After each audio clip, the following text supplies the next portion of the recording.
Welcome back, dear listeners, to another soothing journey back in time. As you settle in for a restful slumber, I invite you to pause for a moment and leave a comment sharing where in the world you're joining us from and what time of day it is for you right now. It's always a delight to see the global reach of our little community of history enthusiasts and insomniacs. And if you're new here and find yourself enjoying these calm, meandering tales from yesteryear, we'd be ever so grateful if you consider hitting that subscribe button. Now, let's gently wade into tonight's topic, shall we? Picture, if you will, a bustling medieval European town. The cobblestone streets echo with the clatter of horse hooves and the shouts of merchants peddling their wares.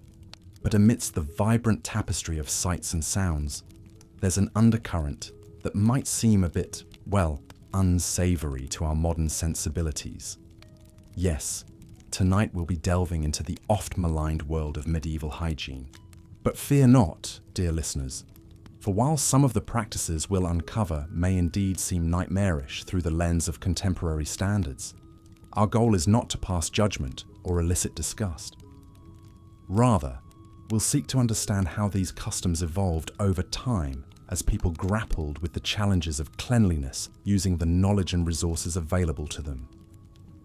So let's approach this, not with a wrinkled nose, but with an open mind and a dash of empathy for our medieval forebears.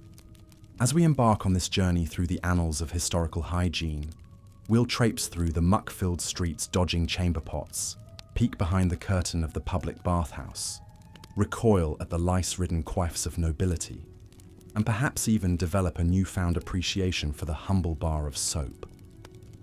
But more than just a highlight reel of hygienic horrors, we'll meet a colourful cast of characters along the way, from the smelly legacy of Queen Isabella of Castile to the surprisingly advanced dental practices of barber surgeons. So snuggle up, dear listeners, and let the gentle cadence of medieval history lull you into a peaceful slumber. And if you happen to awaken with a renewed gratitude for your morning shower and toothbrush, well, that's just a bonus.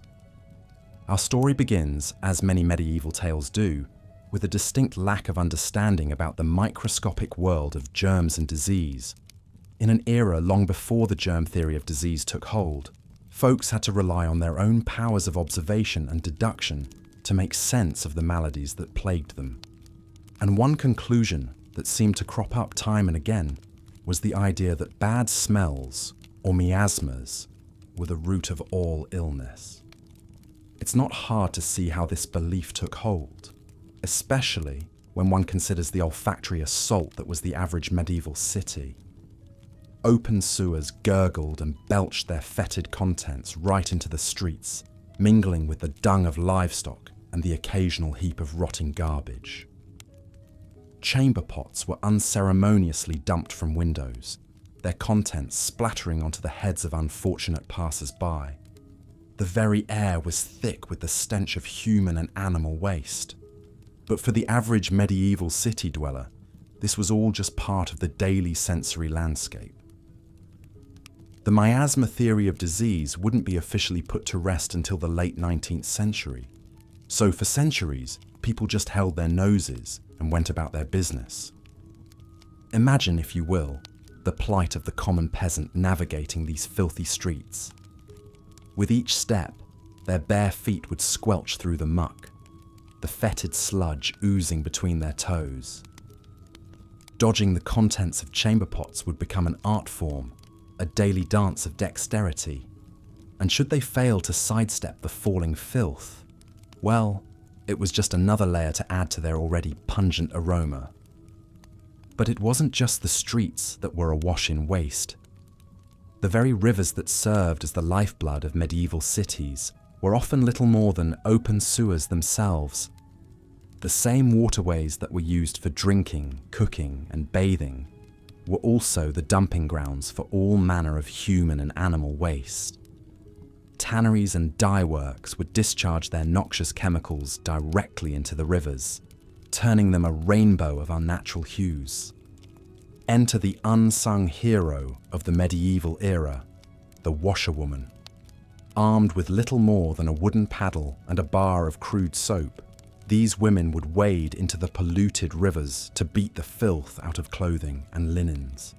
It was backbreaking work, and the constant exposure to contaminated water no doubt took its toll on their health. But in a time when cleanliness was more a luxury than a necessity, their services were in high demand. As the washerwoman toils away on the riverbank, pounding the dirt out of a noblewoman's delicate undergarments, let's take a moment to consider her daily lot in life. Her hands are chapped and raw from the constant exposure to cold water and harsh lye soap. The stench of the river permeates her clothing and hair, a pungent musk that no amount of scrubbing can quite eliminate. And should she pause in her labours to wipe the sweat from her brow, she must take care not to let the grimy river water touch her face, lest she risk contracting any number of waterborne illnesses. But for all the hardships endured by the medieval washerwoman, there were glimmers of progress on the horizon. Slowly but surely, the idea of underground sewers and organised waste removal began to take hold in some of the more forward-thinking cities. In the 12th century London, for example, the aptly named Great Drain was constructed to carry waste away from the city centre. It was a rudimentary system, to be sure, but it marked a crucial first step in the long journey towards modern sanitation. Of course, the washerwoman's lot was not an enviable one, but at least she had regular access to water, polluted though it may be. For the average medieval person, bathing was a far less frequent affair. The prevailing wisdom of the time held that bathing too often could actually be harmful to one's health, as it was thought to remove protective layers of dirt and oil from the skin. As a result, most people made do with a quick splash of water to the face and hands, reserving full-body immersion for special occasions. When one did deign to take a proper bath, it was often more about socializing than getting clean. Public bathhouses were a common fixture in medieval cities, and they served as a gathering place for people from all walks of life. Men and women would soak together in large communal tubs, often while enjoying food, drink, and lively conversation. These bathhouses were more akin to modern-day spas or social clubs than the utilitarian cleaning stations we think of today. But lest you think that a trip to the bathhouse was all good, clean fun, let's take a peek behind the curtain with a noble couple out for a day of leisure.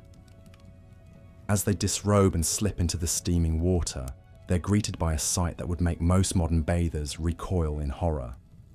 The water is murky and opaque, teeming with the sweat, dirt, and dead skin cells of countless previous occupants. The air is thick with steam and the pungent aroma of unwashed bodies. And if one were to look closely, they might even spot the occasional flea or louse swimming lazily by.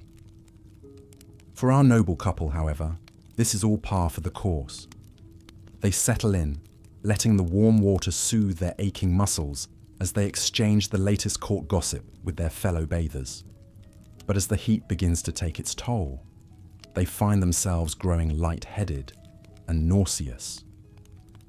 You see, in an era when bloodletting was considered a cure-all for most ailments, the combination of hot water and open wounds could often lead to fainting spells or even death. But even if one managed to survive the perils of the bathhouse, there was still the matter of what to do about the inevitable body odour that would follow. Without regular bathing, most medieval folks had to rely on perfumes and scented powders to mask their natural musk. These concoctions were often made from exotic ingredients like musk, ambergris and civet, and were applied liberally to clothing, hair and skin. Of course, not everyone had access to these pricey perfumes. For the common folk, the solution was often to simply embrace their own bodily funk. And in some cases, that funk could be truly legendary. Take, for example, the case of Queen Isabella of Castile, who was said to have bathed only twice in her entire life, once at birth and once on her wedding day. The rest of the time, she relied on a liberal dousing of perfume to keep her royal aroma in check. But while Queen Isabella's smelly legacy may be an extreme example, she was far from alone in her aversion to bathing. Many medieval people subscribed to the belief that water could actually be dangerous to one's health, as it was thought to let disease into the body through the pores of the skin.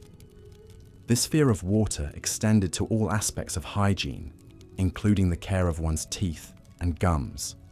In a time before toothbrushes and fluoride toothpaste, most people had to make do with a quick rub of a cloth or a finger dipped in abrasive substances like salt, chalk, or ground eggshells. As you might imagine, this did little to combat the buildup of plaque and tartar, and tooth decay was rampant. It was not uncommon for people to have lost most of their teeth by the time they reached middle age, and those who did manage to keep a few chompers often had to contend with constant pain and infection. Even the nobility were not immune to the ravages of poor dental hygiene. Queen Elizabeth I, for example, was known for her love of sugary treats, which no doubt contributed to her notoriously rotten teeth. By the time she reached her 60s, she was said to have only a few blackened stumps left in her mouth, and her breath was so foul that her courtiers would often hold perfumed handkerchiefs to their noses in her presence. But while the average medieval person may have had to suffer through a lifetime of dental woes, there were some surprising advances being made in the field of dentistry. Enter the barber surgeon, a jack of all trades, who not only cut hair and trimmed beards, but also performed a wide range of medical procedures, including tooth extractions and oral surgery. These barber surgeons were often the go-to guys for dental care, and they developed some surprisingly sophisticated techniques for dealing with troublesome teeth. They would use a variety of tools, including pliers, forceps, and even specially designed keys, to wiggle and wrench out rotten molars and incisors. And if a tooth was too far gone to save, they would simply yank it out and cauterize the wound with a hot iron to prevent infection. But while the barber surgeons may have been the medieval equivalent of a trip to the dentist, they were not exactly known for their gentle bedside manner. A visit to the barber surgeon was often a painful and traumatic experience, and many patients would put off seeking treatment until their teeth were in a truly dire state. And speaking of dire states, let's turn our attention to the matter of hair care in the medieval world. Much like with teeth, the average person's hair was often a tangled, matted mess, crawling with lice and other unsavory critters.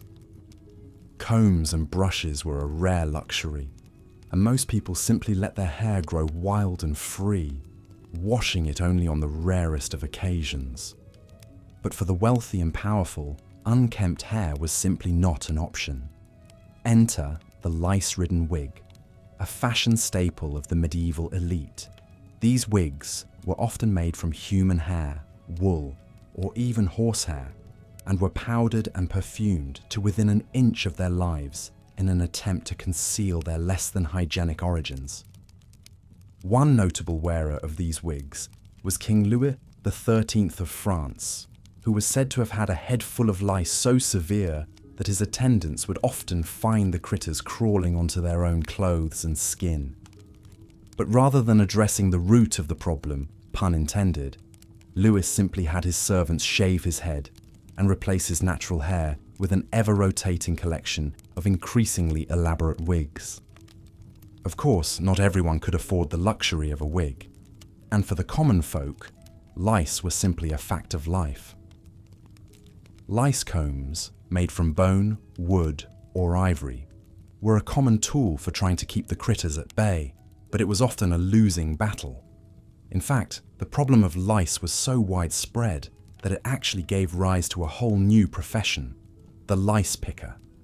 These intrepid individuals would make their living by going from house to house, offering to pick the lice and nits out of people's hair for a small fee. It was a dirty and tedious job, but in a world where hygiene was often an afterthought, it was a surprisingly lucrative one. But while the lice pickers may have provided a temporary solution to the problem of head lice, they could do little to address the larger issue of disease in the medieval world. With open sewers, polluted water, and a general lack of understanding about the importance of hygiene, medieval cities were essentially giant petri dishes for all sorts of nasty illnesses. Perhaps the most notorious of these was the Black Death, a pandemic of bubonic plague that swept through Europe in the 14th century, killing an estimated 30 to 60% of the population. The disease was spread by fleas that lived on rats, which thrived in the filthy conditions of medieval cities. And with no understanding of how the disease was transmitted, people were essentially helpless to stop its spread. Imagine, if you will, the plight of a typical plague victim. It would start with a feeling of general malaise, followed by the appearance of oozing, pus-filled boils on the skin. As the disease progressed, the victim would experience high fevers, chills, and excruciating pain as their lymph nodes swelled to the size of eggs. In the final stages, the skin would turn black and gangrenous as the body essentially began to rot from the inside out. It was a gruesome and terrifying way to die, and the sheer scale of the devastation left by the Black Death is almost impossible to fathom. Entire villages were wiped out, and the social and economic fabric of medieval society was forever changed. But even in the face of such unimaginable horror, people still clung to the idea that bad smells were the root of all disease. Doctors would often wear long, beaked masks stuffed with herbs and spices, believing that the fragrant scents would protect them from the miasmas that were thought to carry the plague. They would also carry long sticks, which they used to examine patients from a safe distance, lest they risk contracting the disease themselves. Of course, we now know that these measures did little to actually prevent the spread of the plague, but they do serve as a powerful reminder of just how little people understood about disease in the medieval world. It would take centuries of scientific advancement and public health campaigns to finally begin to turn the tide against the scourge of infectious disease. But even as the Black Death faded into memory, the general lack of hygiene in medieval society continued to take its toll. People often wore the same clothes for months or even years on end, rarely washing them and simply letting the dirt and sweat build up until they were little more than tattered rags. Bathing was still seen as a largely optional activity, and most people went through life with a permanent layer of grime on their skin. Even in the relative cleanliness of medieval convents and monasteries, hygiene was often an afterthought. Nuns and monks were expected to cover their bodies from head to toe at all times, even while sleeping, and bathing was seen as a temptation to sin. As a result, many religious orders had strict rules around personal hygiene, with some allowing their members to bathe only once or twice a year. But while the lack of cleanliness may seem appalling to us today, it's important to remember that for most medieval people, a certain level of body odor was simply a normal part of life. In fact, some even saw it as a sign of virility or attractiveness. Henry VIII, for example, was said to have once requested a lady's unwashed undergarments as a token of her affection, believing that her natural scent would be a powerful aphrodisiac. But while Henry's amorous intentions may have been misguided, his actions do serve as a reminder of just how different attitudes towards hygiene were in the medieval world. For most people, cleanliness was simply not a top priority, and the idea of daily bathing or regular toothbrushing would have seemed like a ridiculous luxury. Of course, this is not to say that medieval people were entirely unconcerned with their appearance or their health. They simply had a different set of priorities and a different understanding of how the body worked. And in many cases, the medical practices of the time were actually doing more harm than good. Take, for example, the practice of bloodletting, which was seen as a cure-all for everything from headaches to the plague. The idea was that by draining a certain amount of blood from the body, you could rid it of any harmful humours or toxins that were causing disease. But in reality, all it did was weaken the patient and make them more susceptible to infection. Even some of the most famous figures in history were not immune to the dangers of bloodletting. George Washington, for example, died after being bled multiple times by his doctors in an attempt to cure a sore throat. And while Washington's case may be ended, our journey through the grimy streets of medieval Europe continues as we explore the infrequent and often ineffective bathing practices of the time. While today a daily shower is the norm for many, in the Middle Ages, people had a very different relationship with washing their bodies. Bathing was an irregular affair, often done only a few times a year, if at all. Many believed that washing away the layer of grime on their skin would actually remove a protective barrier against disease.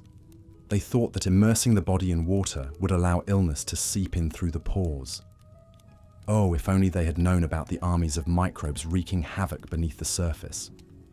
Even when medieval folks did brave a bath, it was a far cry from the solitary, hygienic experience we enjoy today. Public bathhouses were the primary venue, but they were more about socializing than scrubbing. Men and women crowded together in these steamy, murky pools, which were infrequently changed and ripe with bacteria. Imagine, if you will, a noble couple venturing out for a visit to their local bathhouse. They arrive to find the air thick with steam and chatter, the pungent aroma of bodies packed in close quarters, assaulting their nostrils. Gingerly, they disrobe and wade into the cloudy, tepid water. As they attempt to navigate the sea of naked limbs and engage in polite conversation with their neighbors, they can't help but wonder about the last time this bath was emptied and refreshed. The fear of what lurks beneath the surface dampens any relaxation or cleansing they might have hoped for. For royalty, one might expect a higher standard of hygiene to prevail. Alas, even the most regal noses were not spared the funk of infrequent bathing.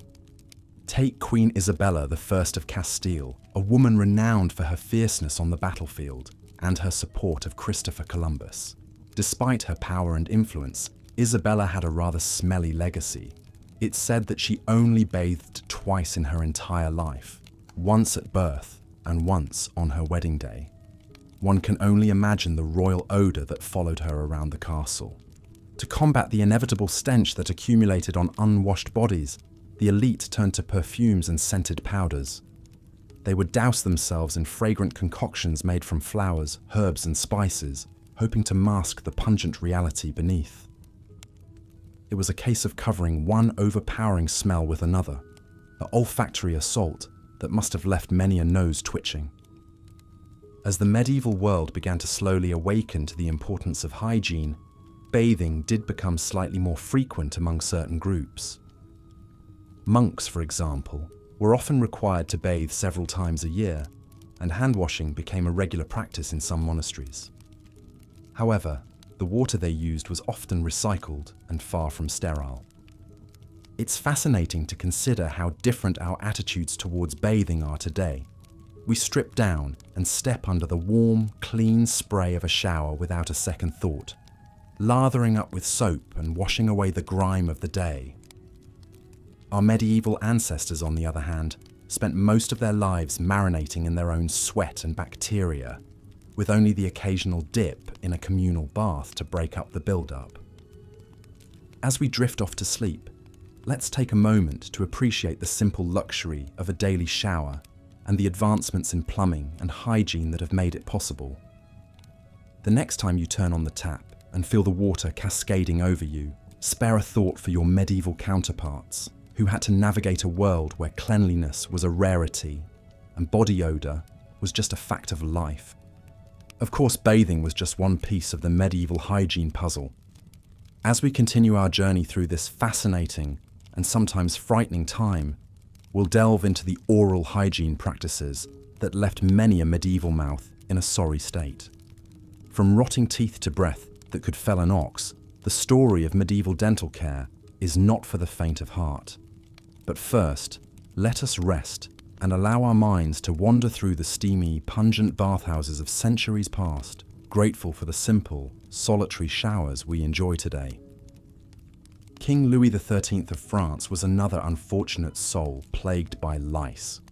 Born in 1601, Louis ascended to the throne at the tender age of 8 after the assassination of his father, Henry IV. As a young boy, Louis was sickly and frail, with a host of health issues that would follow him throughout his life. But perhaps his most persistent tormentors were the tiny, crawling creatures that infested his hair and clothing. Like many of his royal contemporaries, Louis sported long, flowing locks that were seldom washed. It was the fashion of the time for both men and women to keep their hair long, often past the shoulders. But with this style came the ever-present threat of lice. These minuscule parasites would make their homes in the warm, dark recesses of the hair, feeding on the blood of their hosts and laying their eggs, known as nits, on the hair shafts. For Louis, the problem was particularly acute. His hair was said to be thick and lustrous, a crowning glory that would have been the envy of many. But beneath this majestic mane lurked a seething mass of lice, their numbers growing by the day. The young king was constantly scratching and clawing at his scalp, finding little relief from the maddening itch. In an attempt to conceal his lice-ridden locks, Louis took to wearing elaborate wigs. These hairpieces, made from human or horsehair, allowed him to maintain the appearance of a well-groomed monarch while hiding the unsightly reality beneath. But the wigs themselves soon became infested, providing yet another breeding ground for the persistent pests. The royal court was no stranger to lice, of course. In the close, often unsanitary conditions of the palace, lice could spread like wildfire from one head to another. Courtiers would discreetly scratch at their own scalps during long, tedious ceremonies, trying to maintain an air of decorum while secretly battling their own infestations. For the common folk, lice were an even more ubiquitous presence. In the crowded, filthy streets of Paris and other cities, lice were simply a fact of life. People would pick them from each other's hair as a gesture of social grooming, or use crude combs made of bone or wood to try to keep the numbers in check. But in a world without modern hygiene or effective treatments, the lice always seemed to have the upper hand. Louis XIII's struggles with lice were just one small part of the larger tapestry of poor hygiene in medieval Europe. From the lowliest peasant to the highest king, no one was immune to the effects of this persistent neglect, the constant itching, the crawling sensation of tiny feet on the scalp, the social stigma of visible infestation. All were part and parcel of daily life. But amidst this grim reality, there were glimmers of hope and progress. As the Middle Ages gave way to the Renaissance and beyond, new ideas about hygiene and cleanliness began to take hold. Gradually, the practice of regular bathing became more widespread, and the use of soap and other cleansing agents more common. Wigs, too, fell out of fashion as more natural hairstyles came into vogue. For Louis XIII, however, these changes would come too late. He would die in 1643, at the age of 41, his health broken by a lifetime of illness and infirmity. But his legacy would live on, not just in the annals of French history, but in the cautionary tales of medieval hygiene that continue to fascinate and horrify us to this day. As we lay our heads down to sleep, we can take comfort in the knowledge that we live in a world of hot showers, clean sheets, and effective lice treatments. But spare a thought for poor Louis XIII and his ilk, scratching through the night in their lice-ridden beds, dreaming of a future where the only thing crawling on their heads would be the occasional errant thought. Sweet dreams, dear listener, and may your scalp remain forever free of uninvited guests. Lice combs, those small, unassuming tools that played such a vital role in the battle against head lice, have a surprisingly long and varied history. While today we might think of them as a last resort, to be used only in cases of severe infestation, in medieval times they were a staple of daily hygiene for rich and poor alike. The earliest known lice combs date back to ancient Egypt, where they were carved from ivory or bone. These early combs were likely used not just for lice, but for general grooming and styling of the hair. The Egyptians placed a high value on personal appearance, and combs of various types were an important part of their daily routines. As the centuries passed, Lice combs spread throughout the world, taking on different forms and materials depending on the culture and resources available. In medieval Europe, lice combs were often made of wood or bone, with closely spaced teeth designed to catch and remove both adult lice and their eggs. The use of these combs was a regular part of medieval hygiene, particularly among the lower classes who could not afford the luxuries of frequent bathing or washing of clothes. Mothers would sit with their children, painstakingly combing through their hair and picking out the lice and nits one by one. This practice was known as nitpicking, a term that has since come to mean the careful, detailed removal of any small, unwanted elements. For the wealthy, lice combs were often more elaborate affairs, crafted from precious materials like ivory or tortoiseshell. These combs were as much a symbol of status as a practical tool, and were often adorned with intricate carvings or inlaid with gold or silver. But no matter the material or the design, the basic function of the lice comb remained the same: to provide some measure of relief from the constant itching and crawling of these persistent parasites. In a world where head lice were simply a fact of life, the lice comb was an essential weapon in the daily battle for comfort and cleanliness. Interestingly, the use of lice combs was not limited to humans. In medieval falconry, a popular pastime among the nobility, lice combs were used to groom and maintain the health of these prized birds of prey. Falconers would carefully comb through the feathers of their hawks and falcons, removing any lice or other parasites that might compromise the bird's health or performance. As the centuries passed and new methods of lice treatment and prevention emerged, the lice comb gradually fell out of favor. Today, they are mostly used in cases of severe infestation, or as a complementary treatment alongside medicated shampoos and other products. But the legacy of the lice comb lives on, not just in the occasional outbreak of head lice in schools and homes, but in the broader history of human hygiene and the never-ending battle against parasites and disease. So the next time you find yourself scratching absent-mindedly at your scalp, spare a thought for the humble lice comb and the countless generations who relied on it for relief and comfort, in a world where personal hygiene was a far cry from the standards we enjoy today. And take heart in the knowledge that no matter how bad your own lice situation might seem, it pales in comparison to the trials and tribulations of our medieval ancestors.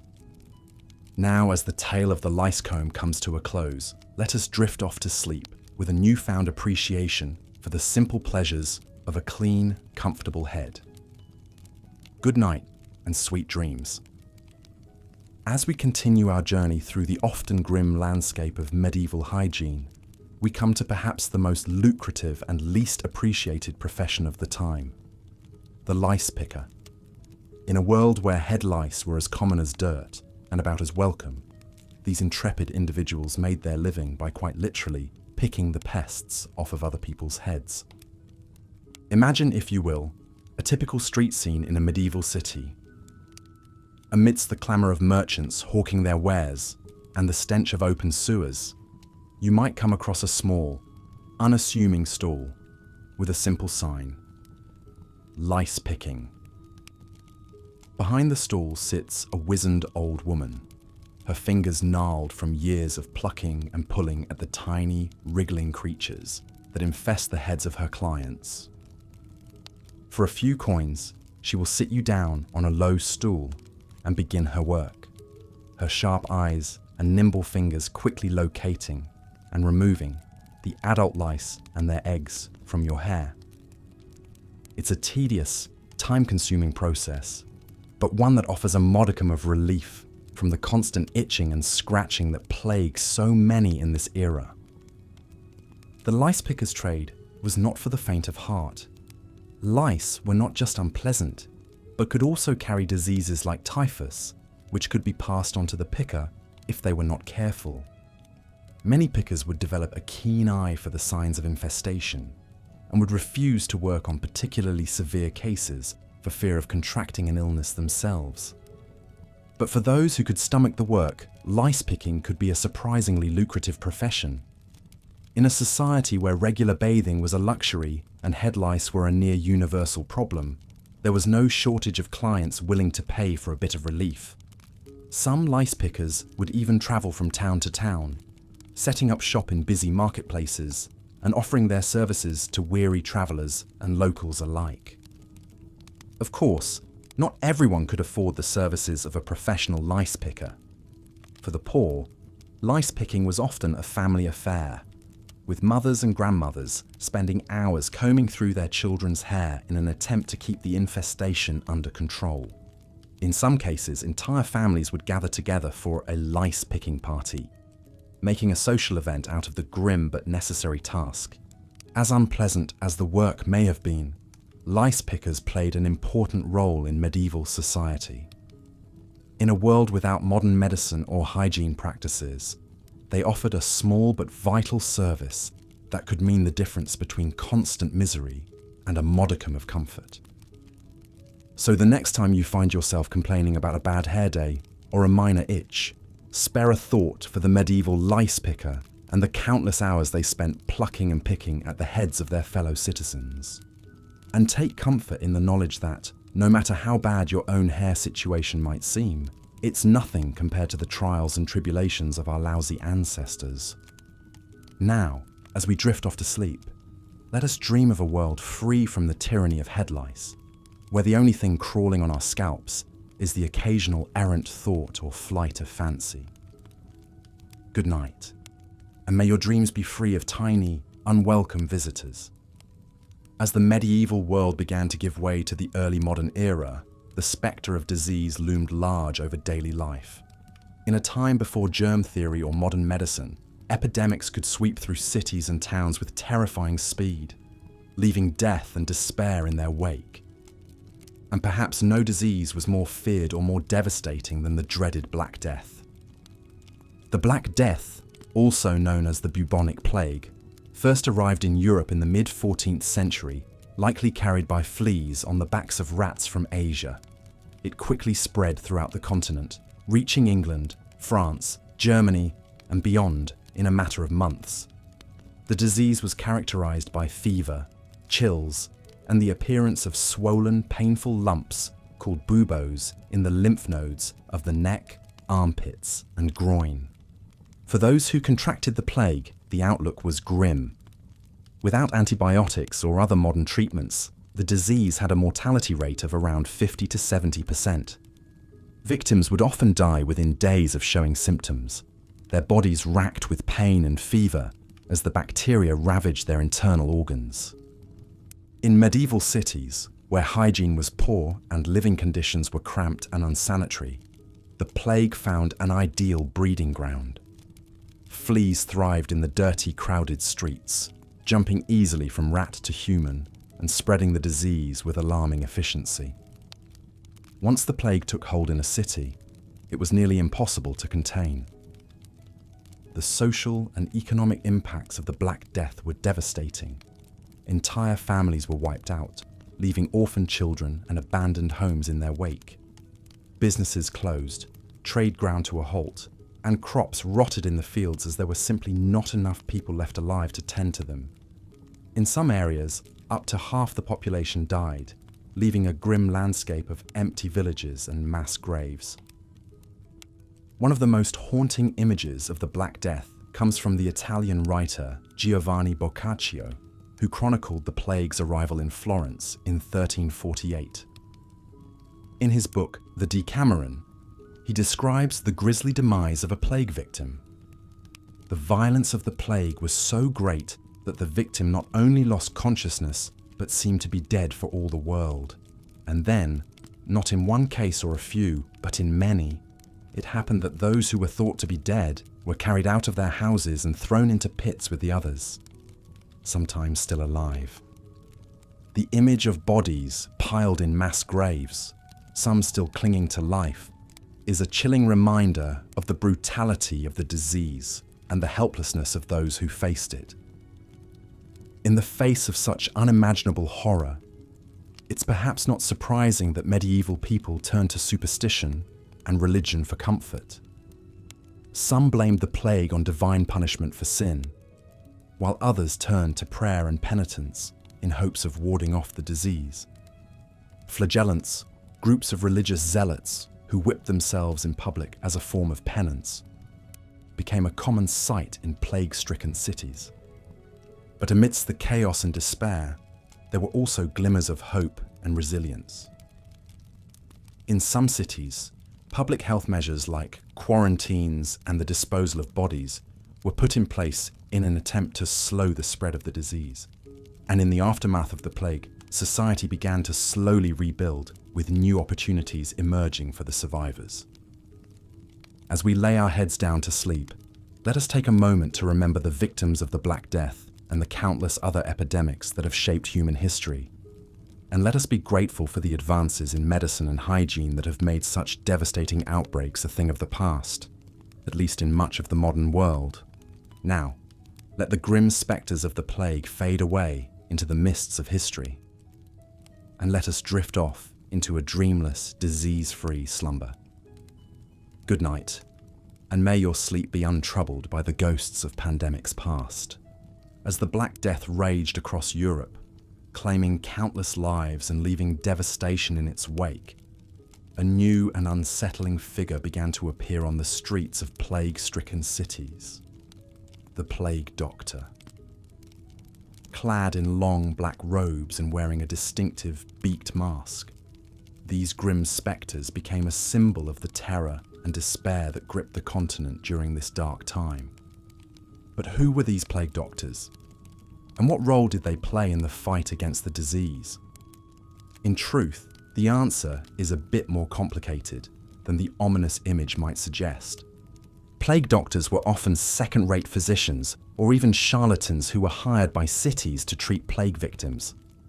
At a time when many doctors were fleeing the cities to escape the disease, these individuals stepped in to fill the void, offering their services to the desperate and dying. The most striking feature of the plague doctor's attire was the beaked mask, which was stuffed with herbs, straw, and spices. The idea behind this was that the disease was spread by miasma, or bad air, and that the fragrant herbs would purify the air and prevent the doctor from breathing in the harmful vapors. In reality, of course, the beaked mask did little to protect the wearer from the disease. Plague doctors were just as susceptible to the Black Death as anyone else, and many fell victim to the very illness they were trying to treat.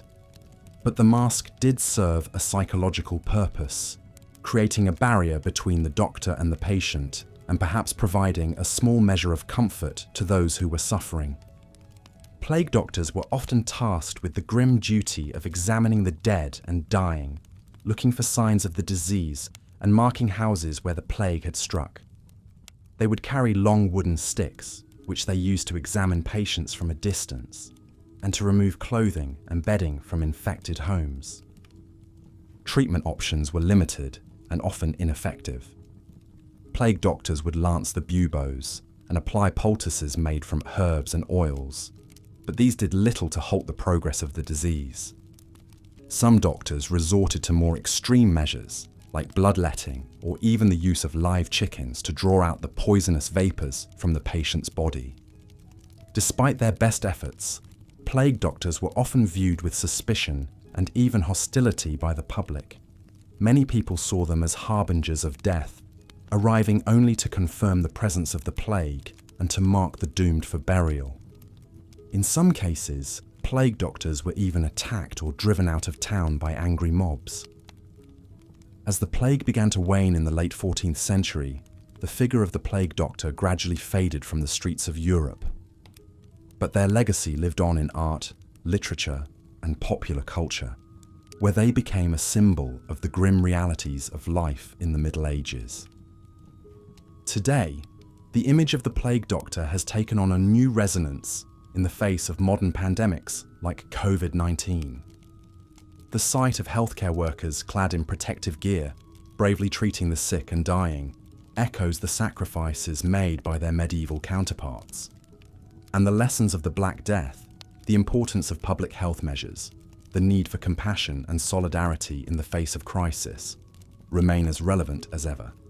As we drift off to sleep, let us spare a thought for the plague doctors of old and the healthcare workers of today who risk their own lives to bring comfort and care to those in need. And let us dream of a world where such sacrifices are no longer necessary, where disease and suffering. As we walk through the streets of this typical medieval town, the stench of waste and decay assaults our nostrils. Chamber pots are dumped from windows above, their contents splattering onto the dirt roads. We must watch our step to avoid the fetid puddles and piles of excrement left by both humans and animals. It's a far cry from the sanitized streets we're accustomed to today. The people of the Middle Ages had no concept of germs or the importance of sanitation in preventing disease. They saw no problem with tossing their waste into the streets, letting it fester in the open air. In larger cities, the accumulation of filth was even more pronounced. London streets were said to be ankle-deep in a foul-smelling slurry of mud, excrement, and rotting food scraps. Imagine for a moment that you are a peasant living in one of these towns. Every morning, you must navigate the noisome obstacles just to go about your daily business. The stench is overwhelming, but you're so accustomed to it that you barely notice anymore. You might occasionally hold a scented handkerchief to your nose to ward off the worst of the odours, but there's no escaping the ever-present reek. As bad as the streets were, the rivers that flowed through medieval towns were often even worse. They served as both drinking water sources and convenient spots for dumping waste. Privies were frequently built to overhang rivers, allowing the waste to drop directly into the water. Downstream, people blithely drank, bathed, and washed their clothes in the same polluted water. Picture a medieval washerwoman kneeling at the banks of one of these rivers. She beats the clothing against the rocks, the suds mingling with the murky water. Nearby, a group of children splash and play, heedless of the contamination. The washerwoman knows the water is far from clean, but there are no other options. She rinses the clothes as best she can and spreads them out on the bushes to dry in the sun. It's no wonder that waterborne illnesses like dysentery and typhoid fever were rampant in the Middle Ages. Without proper sanitation, disease spread quickly through communities. It wasn't until the late medieval period that some cities began to construct underground sewers to carry waste away from the streets. Even then, it was a slow and piecemeal process. The idea of a citywide sanitation system was still centuries away. But while the streets and rivers were undoubtedly filthy, one might assume that people of the Middle Ages at least kept their own bodies clean. Unfortunately, personal hygiene was just as lacking as public sanitation. Bathing was an infrequent practice, often seen as more of a luxury than a necessity. There were several reasons for this aversion to bathing. For one, it was believed that stripping away the body's natural oils and odours left a person vulnerable to disease. The exposed skin and open pores were thought to be entry points for sickness to invade the body. Some medical texts of the time even warned against bathing too frequently, claiming it could upset the balance of the body's humours. This is not to say that bathing was completely unheard of in the Middle Ages. Public bathhouses were a common feature in many towns, but they were more about socialising than getting clean. Men and women bathed together in large communal tubs, often while enjoying food, drink, and entertainment.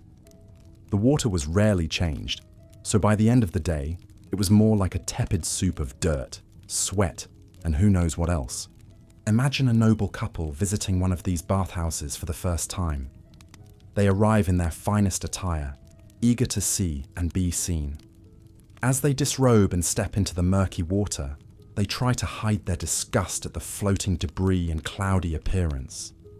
Nearby, a group of men play dice and swap bawdy jokes, their laughter echoing off the stone walls. The couple exchange uneasy glances, suddenly realizing that this may not be the relaxing, cleansing experience they had anticipated. For those who couldn't afford the bathhouse or simply chose not to go, a quick sponge bath might suffice. But even then, the water was often recycled from cooking or washing, and soap was a luxury item reserved for the wealthy. Most people relied on scrubbing with sand or ashes to get rid of the worst of the grime. The aversion to bathing was so ingrained that even some of the most powerful people in Europe were known for their lack of personal hygiene.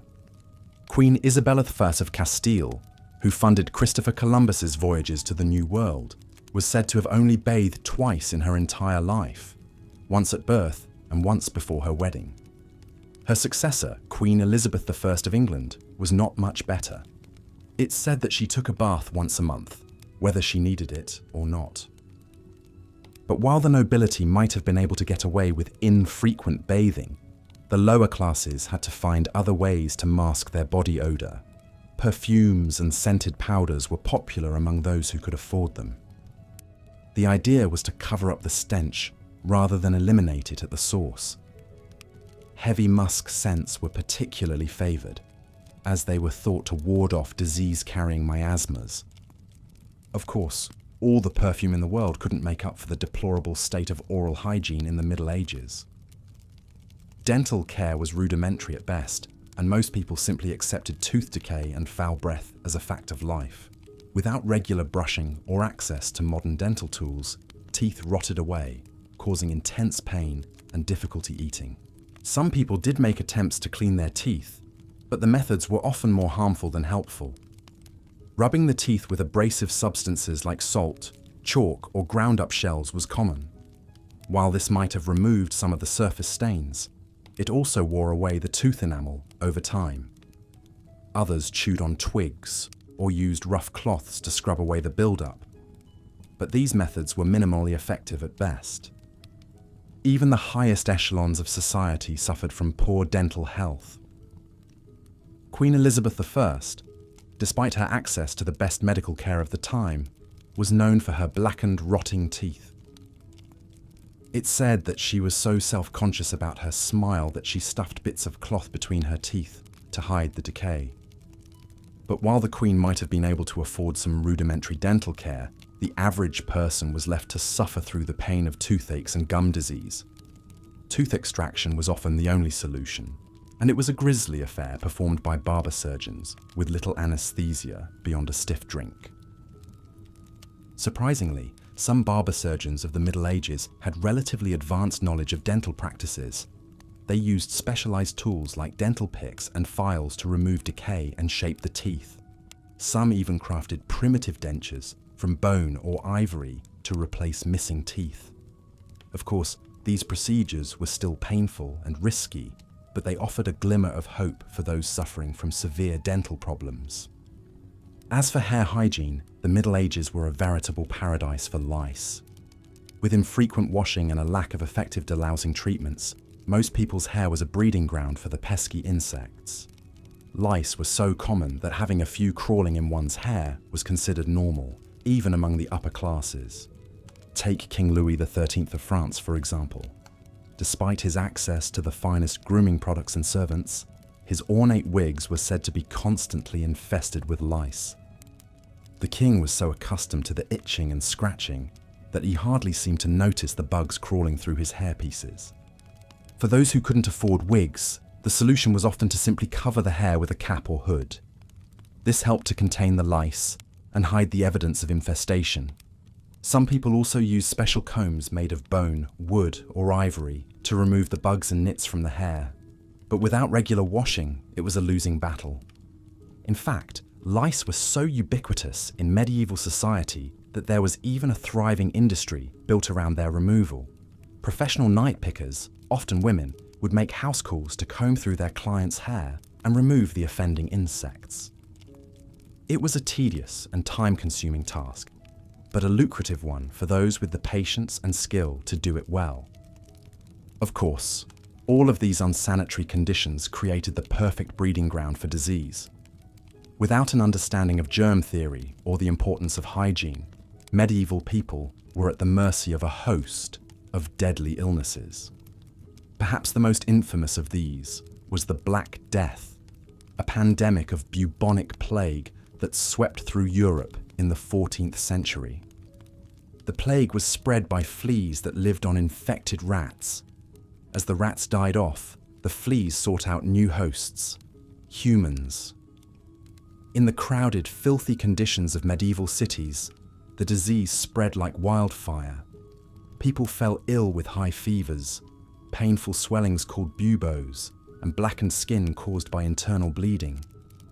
Death often came within a matter of days. Imagine the terror of watching a loved one succumb to the plague. The fever takes hold first, leaving them weak and delirious. Then the buboes appear, swelling in the armpits, neck, and groin. The skin turns black and rotten as the body begins to decompose from the inside out. In the final stages, the victim coughs up blood and struggles for breath until death finally claims them. In the face of such a horrific disease, medieval people were desperate for a solution. But without an understanding of how the plague was spread, they often turned to superstition and folk remedies. Some believed that the disease was caused by bad smells or miasmas, and so they carried around pouches of sweet-smelling herbs to ward off the sickness. Doctors, too, bought into the miasma theory. They wore long, beaked masks stuffed with straw and spices, believing that the fragrant herbs would protect them from the deadly vapors. In reality, these masks did little to prevent the spread of the disease, and many doctors fell victim to the very illness they were trying to treat. As the plague raged on, it became clear that medieval society was woefully unprepared to deal with such a catastrophic outbreak. The lack of sanitation and hygiene only exacerbated the problem, allowing the disease to spread unchecked. It wasn't until much later that people began to make the connection between cleanliness and disease prevention. But even in the absence of major outbreaks like the plague, poor hygiene took a toll on medieval people's health. Infections were common, and even minor cuts and scrapes could turn deadly if not properly cleaned and treated. Without antibiotics or sterile medical equipment, surgery was risky business. Many people died from complications like sepsis or gangrene. Personal grooming practices also had their share of health hazards. The heavy, restrictive clothing worn by both men and women could harbor all sorts of unpleasant odors and secretions. Bathing the entire body was rare, so most people made do with a quick wipe down of the visible areas, like the face and hands. In some cases, religious beliefs also played a role in discouraging frequent bathing.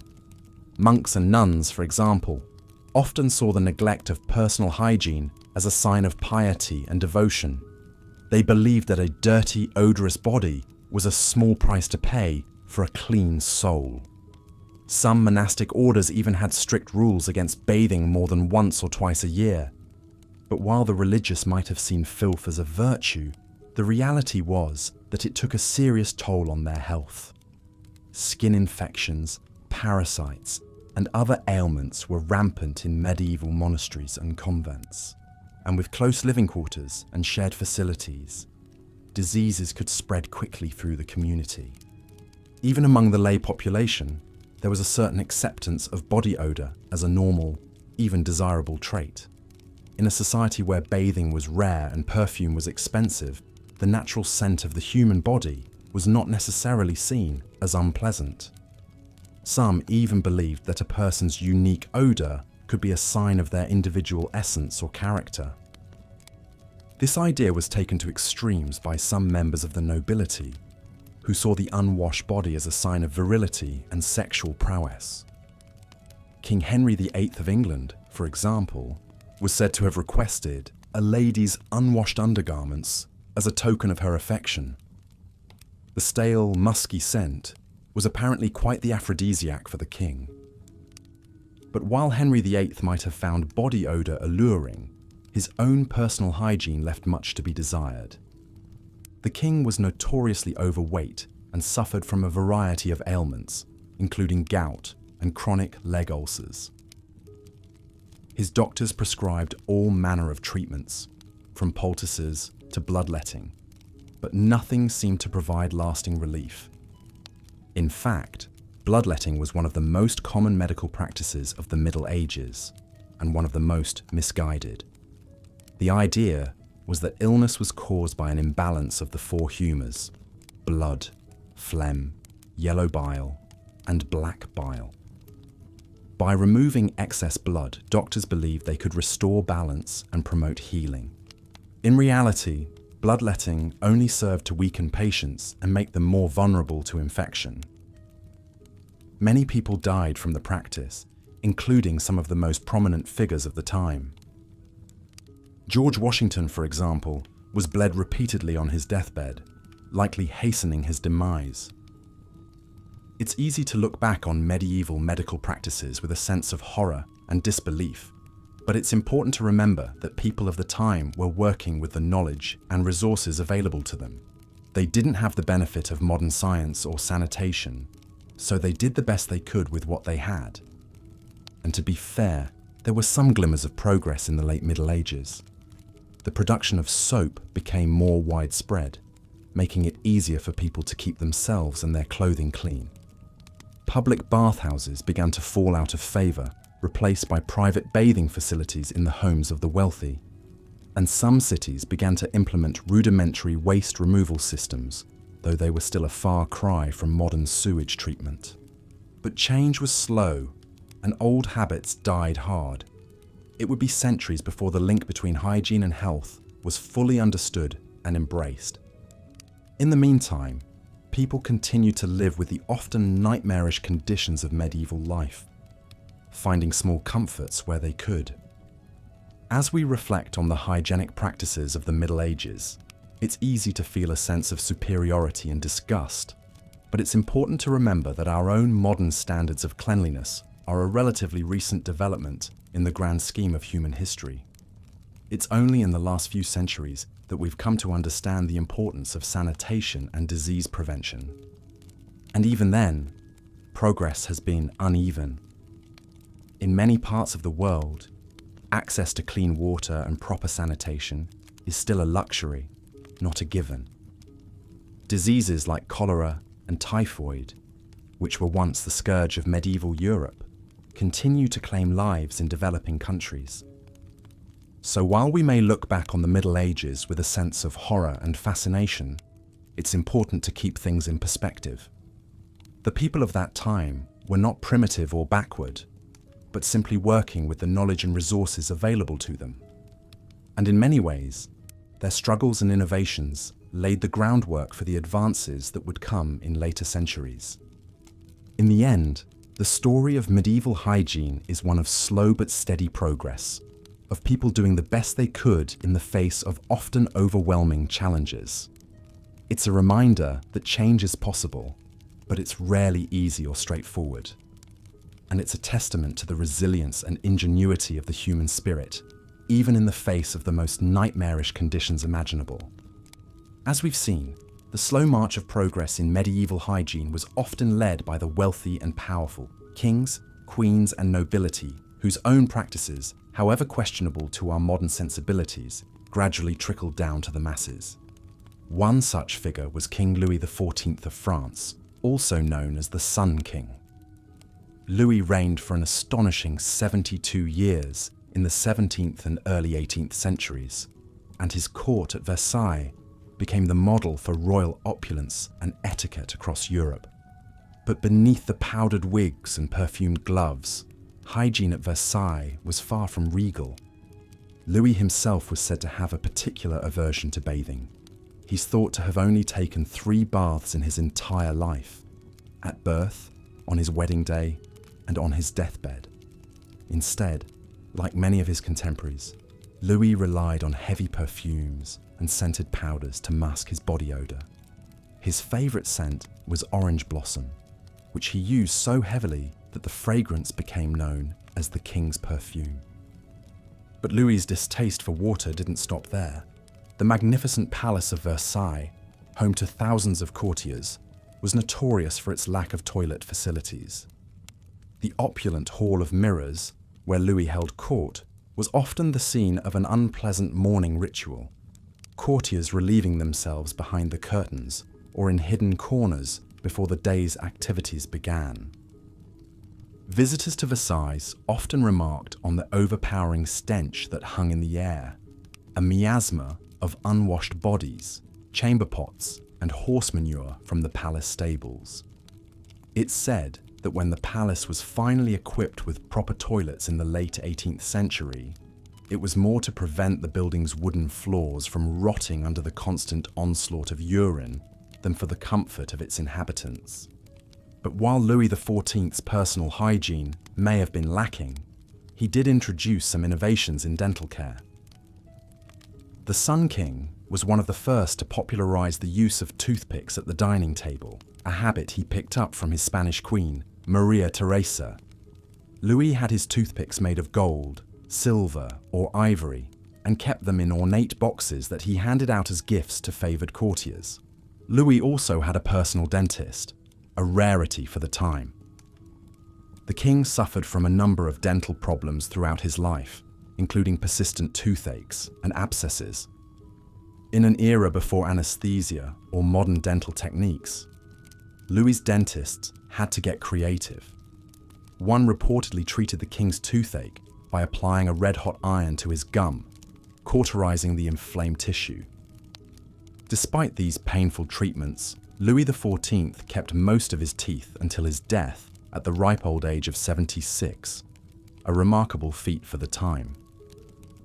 When the king's body was examined during his autopsy, his surgeons noted that he had only lost 3 teeth during his long life, a testament perhaps to the benefits of royal privilege and access to the best dental care the 17th century had to offer. Louis XIV's reign marked a turning point in European history as the medieval era gave way to the Age of Enlightenment. But while the Sun King's court dazzled with its opulence and artistic achievements, its hygiene practices were still mired in the past, reflecting the stubborn persistence of medieval attitudes towards cleanliness and the body. It would take several more centuries, and the tireless efforts of scientists, doctors, and public health advocates to finally bring about the hygienic revolution that transformed the way we live and reduced the burden of disease. But the seeds of that revolution were sown in the medieval era, as people slowly began to question the old ways and seek out new solutions to the age-old problem of keeping clean in a dirty world. As we've journeyed through the grime and grit of medieval life, from the squalor of the streets to the sickly sweet scent of the royal court, one thing has become clear. Hygiene is not just a matter of personal preference or cultural norms, but a vital component of public health and human flourishing. Today, we take for granted the simple act of turning on a tap and having clean, safe water flow forth. We don't think twice about the invisible network of pipes and treatment plants that whisk away our waste and keep our cities clean and livable. And we hardly give a second thought to the daily rituals of brushing our teeth, washing our hands, or taking a shower. But these seemingly mundane acts are the hard-won victories of centuries of struggle against disease, ignorance, and indifference. They are the legacy of the medieval men and women who first began to question the old ways and imagine a world where cleanliness was a right, not a privilege. So the next time you turn on the tap or step into a steaming shower, take a moment to remember the long and winding road that led us here, and give thanks for the tireless efforts of those who came before us, who fought to make the world a cleaner, healthier place for all. Because in the end, the story of hygiene is the story of human progress. A reminder that even in the darkest and dirtiest of times, there is always hope for a brighter, cleaner future. And that's a history lesson worth remembering, even as we drift off to sleep, secure in the knowledge that tomorrow will dawn a little bit cleaner than the day before. The strict hygiene rules of medieval convents may sound surprising, given the general lack of cleanliness at the time.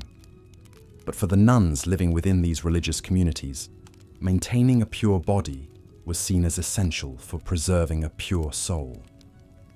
The rules varied between different convents and orders, but most required nuns to keep their hair cut short or carefully covered at all times. This was both for modesty and to prevent the spread of lice. Nuns were also expected to wash their faces and hands regularly, although full-body bathing was still infrequent. In some convents, a communal bath would be taken only a few times a year, usually before major religious holidays like Christmas and Easter. The nuns would undress and bathe together in a large wooden tub, with the youngest going first while the water was still relatively clean. By the time the older nuns took their turn, one can imagine the water was quite murky indeed. Despite these occasional baths, nuns still mostly relied on changing their clothes regularly to keep clean. Convents had strict rules around clothing, with nuns often rotating through several identical sets of robes.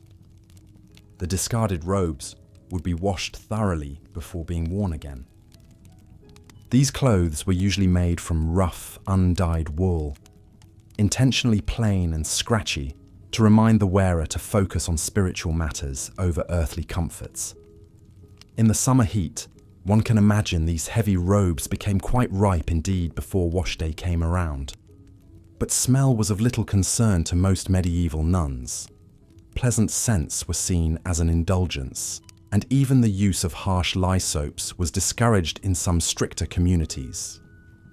The ambition was to be clean enough to be presentable, but not so clean as to be vain. Of course, this didn't mean the nuns were immune to the lice and fleas that plagued medieval society. Close quarters and shared robes meant pests could spread quickly through a convent. Infestations were seen as a test of faith, yet another bodily trial to bear with pious resignation. So the nuns would pick the lice from their hair and robes as best they could, offering up their discomfort as a silent prayer. In a time when disease was rampant and hygiene poorly understood, they placed their trust more in spiritual cleanliness than physical, an approach that was perhaps as much mental self-preservation as religious devotion. The smells and scratching in the convent may have been unpleasant, but they were familiar companions in medieval life.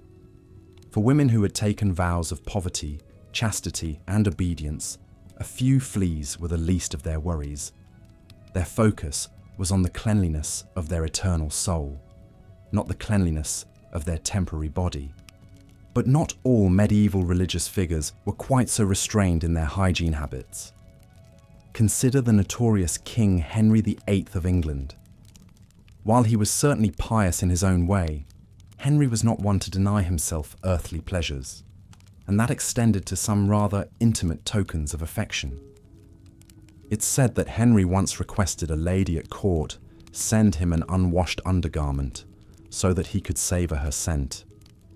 In an era before daily bathing, one can only imagine the pungency of this royal love token. But for Henry, a woman's natural aroma was alluring, even erotic. In his youth, the strapping king was considered quite the catch, pursued by noblewomen across Europe. Perhaps a well-ripened bodice was simply the Tudor equivalent of a beguiling perfume. Henry's second wife, Anne Boleyn, supposedly won the king's affections in part through her excellent hygiene and lack of body odour. But as he aged, the king's own hygiene began to deteriorate. Plagued by an ulcerated jousting wound on his leg, Henry's body began to emit a rank odour. Matters weren't helped by his ballooning weight and difficulty bathing properly. In a reversal of his youthful tastes, Henry now demanded his bedchambers be scented with rosewater and herbs to conceal his own stench. The king's foul smell didn't stop him from pursuing new wives and mistresses, though. Even as his reputation for uncleanliness grew, Henry continued to insist that a woman's natural scent was arousing to him. It seems not even a pungent king could fully quell the Tudor libido. From prim nuns to the libertine monarch, individual hygiene practices in the Middle Ages varied as widely as the people themselves. But even royalty was not immune to the general grubbiness of the era. Rich or poor, cleric or king, everyone reeked, and everyone just had to make their peace with it. Of course, all that accumulated filth had consequences beyond the cosmetic. In a time before germ theory, people had little understanding of how poor hygiene helped spread disease. They knew only that pestilence seemed to stalk the land, striking down young and old, rich and poor with brutal efficiency. One of the most notorious and devastating examples was the Black Death, the plague that swept across Europe in the 14th century, wiping out an estimated 30 to 60% of the population. We now know the disease was spread by fleas infected with the bacterium Yersinia pestis. These fleas hitched rides on the rats that scurried through the garbage-strewn streets of medieval towns. But to the people of the time, the plague seemed to come out of nowhere, defying all efforts to stop it. The lack of understanding about contagion meant people often unwittingly hastened the spread. Families tended to their sick loved ones without precautions, while fleas from the dead jumped to the living. The Black Death was no respecter of class or cleanliness. It struck down the haughty and the humble, the fastidious and the filthy. But those living in crowded, unsanitary conditions were particularly vulnerable. In the close quarters of medieval cities, the plague spread like wildfire. Imagine the grisly scene in a plague-stricken household. The first sign might be the egg-sized swellings, or buboes, that gave the bubonic plague its name. These painful lumps would appear in the groin, armpit, or neck, sometimes oozing blood and pus. As the disease progressed, the skin might take on a blackened hue from internal bleeding, hence the moniker Black Death. Fever and chills racked the body, while some victims coughed up blood from the pneumonic form of the plague. Death usually came within a week of the first symptoms. The suffering was immense, but mercifully short-lived. Whole families could be wiped out in a matter of days, their bodies piled in the streets for collection by the cartloads. It's hard to fathom the scale of devastation the plague wrought on medieval society. In some villages, there was scarcely anyone left to bury the dead. Fields went untended, animals starved in their pens, and once bustling market squares fell silent. In the face of such horror, people grasped for any explanation or remedy they could find. Many saw the plague as a divine punishment for sin, scourging themselves in penitential processions. Others turned to quackery and superstition, wearing charms or lighting candles to ward off the pestilence. One enduring image from this time is of the so-called plague doctors, the beaked masks worn by physicians tending to the afflicted. These eerie masks had glass eye holes and a long bird-like beak stuffed with straw, herbs and spices. At the time, foul-smelling miasmas were thought to be a primary spreader of disease. The herbs in the beak were meant to purify the air the doctor breathed and prevent the illness from entering the body. In a twisted way, the belief was not entirely misguided. We now know that coughs and sneezes do indeed spread many illnesses. But the herbs offered little real protection, and many plague doctors fell victim to the disease they sought to treat. Their haunting attire became a symbol of both the desperate ingenuity and woeful medical ignorance of the age. It would be centuries before the true causes of plague and other diseases were understood. In the meantime, the Black Death returned again and again, each time taking a traumatic toll. It's estimated that the population of Europe didn't fully recover until the 1700s. But even in the face of repeated pandemics, medieval hygiene habits were slow to change. The miasma theory persisted well into the 19th century, while basic practices like hand washing and water sanitation took generations to catch on. Old beliefs and habits, it seemed, could be as hard to shake as the fleas themselves. Indeed, some frankly baffling medical notions persisted into surprisingly recent times. Take the practice of bloodletting, the belief that draining a patient's blood could cure all manner of ills. This dubious treatment was enthusiastically embraced in the Middle Ages and remained popular for centuries after. The basic idea was that an imbalance of the four humours, blood, phlegm, black bile and yellow bile, was the root of all disease. Removing excess blood was thought to restore this balance and promote healing. In reality, it only served to weaken already frail patients. Bloodletting was prescribed for everything from headaches to heartburn, gout to gynecological issues. Practitioners used an array of alarming instruments to do the deed: lancets, scarificators, and even leeches, The amounts of blood taken were often substantial, up to several pints in a session. It's hard to overstate just how mainstream this practice was. Everyone from peasants to kings subscribed to the wisdom of bloodletting.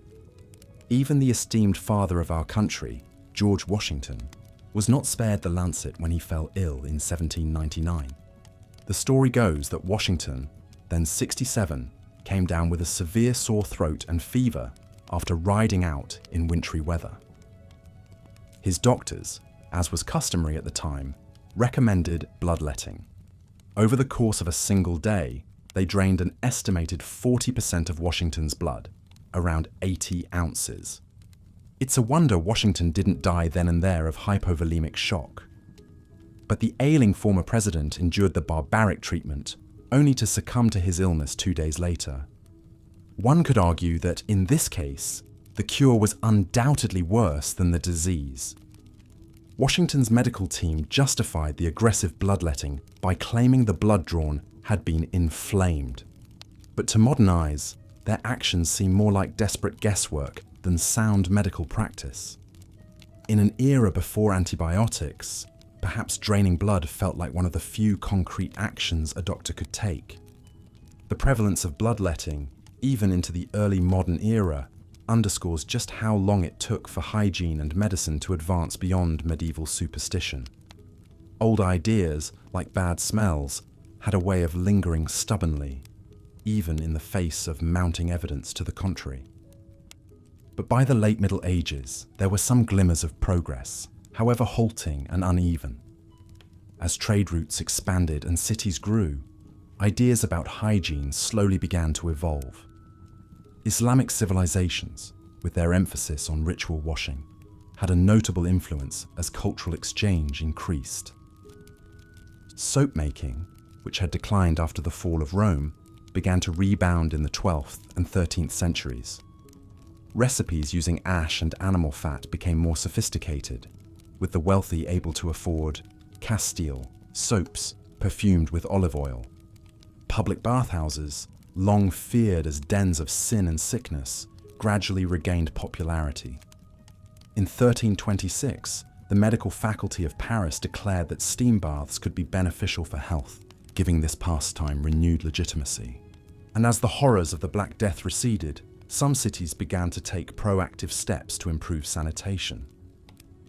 In 1388, the English Parliament banned the dumping of animal entrails and other waste into waterways, though enforcement was another matter. Progress was piecemeal and slow, but the seeds of change were gradually taking root. By the dawn of the Renaissance, medieval filth and fatalism were beginning to give way to a new, if still imperfect, standard of cleanliness. Looking back from our modern vantage point, it can be hard to imagine living in a world where fleas were fashion accessories and doctors' masks were more ominous than the diseases they sought to treat. We wrinkle our noses at the thought of once-yearly baths and chamber pots dumped from windows. But it's important to remember that medieval people were doing the best they could with the knowledge and resources available to them. They may have been marinating in their own filth, but they were also building soaring cathedrals, crafting masterful works of art, and laying the foundations for the modern world. In a time when life expectancy hovered around 30 years and childbirth was a perilous gamble, perhaps a little grime and body odour were the least of one's worries. What mattered was living each day as fully as possible in service to God and community. And even in the darkest, dirtiest depths of the Middle Ages, there were those who dared to imagine a brighter, cleaner future. The nuns who insisted on clean faces and hands, the doctors who stuffed their masks with herbs, the monarchs who washed more than twice in their lives, all were groping towards a better way, however imperfectly. Their hard-won lessons laid the groundwork for the hygiene advances that would follow. The rise of germ theory, the advent of modern plumbing, the life-saving magic of antibiotics and vaccines. We may recoil at medieval filthiness, but we also stand on the shoulders of our grimy ancestors. So the next time you take a hot shower, brush your teeth, or wash your hands before a meal, spare a thought for the medieval masses who came before.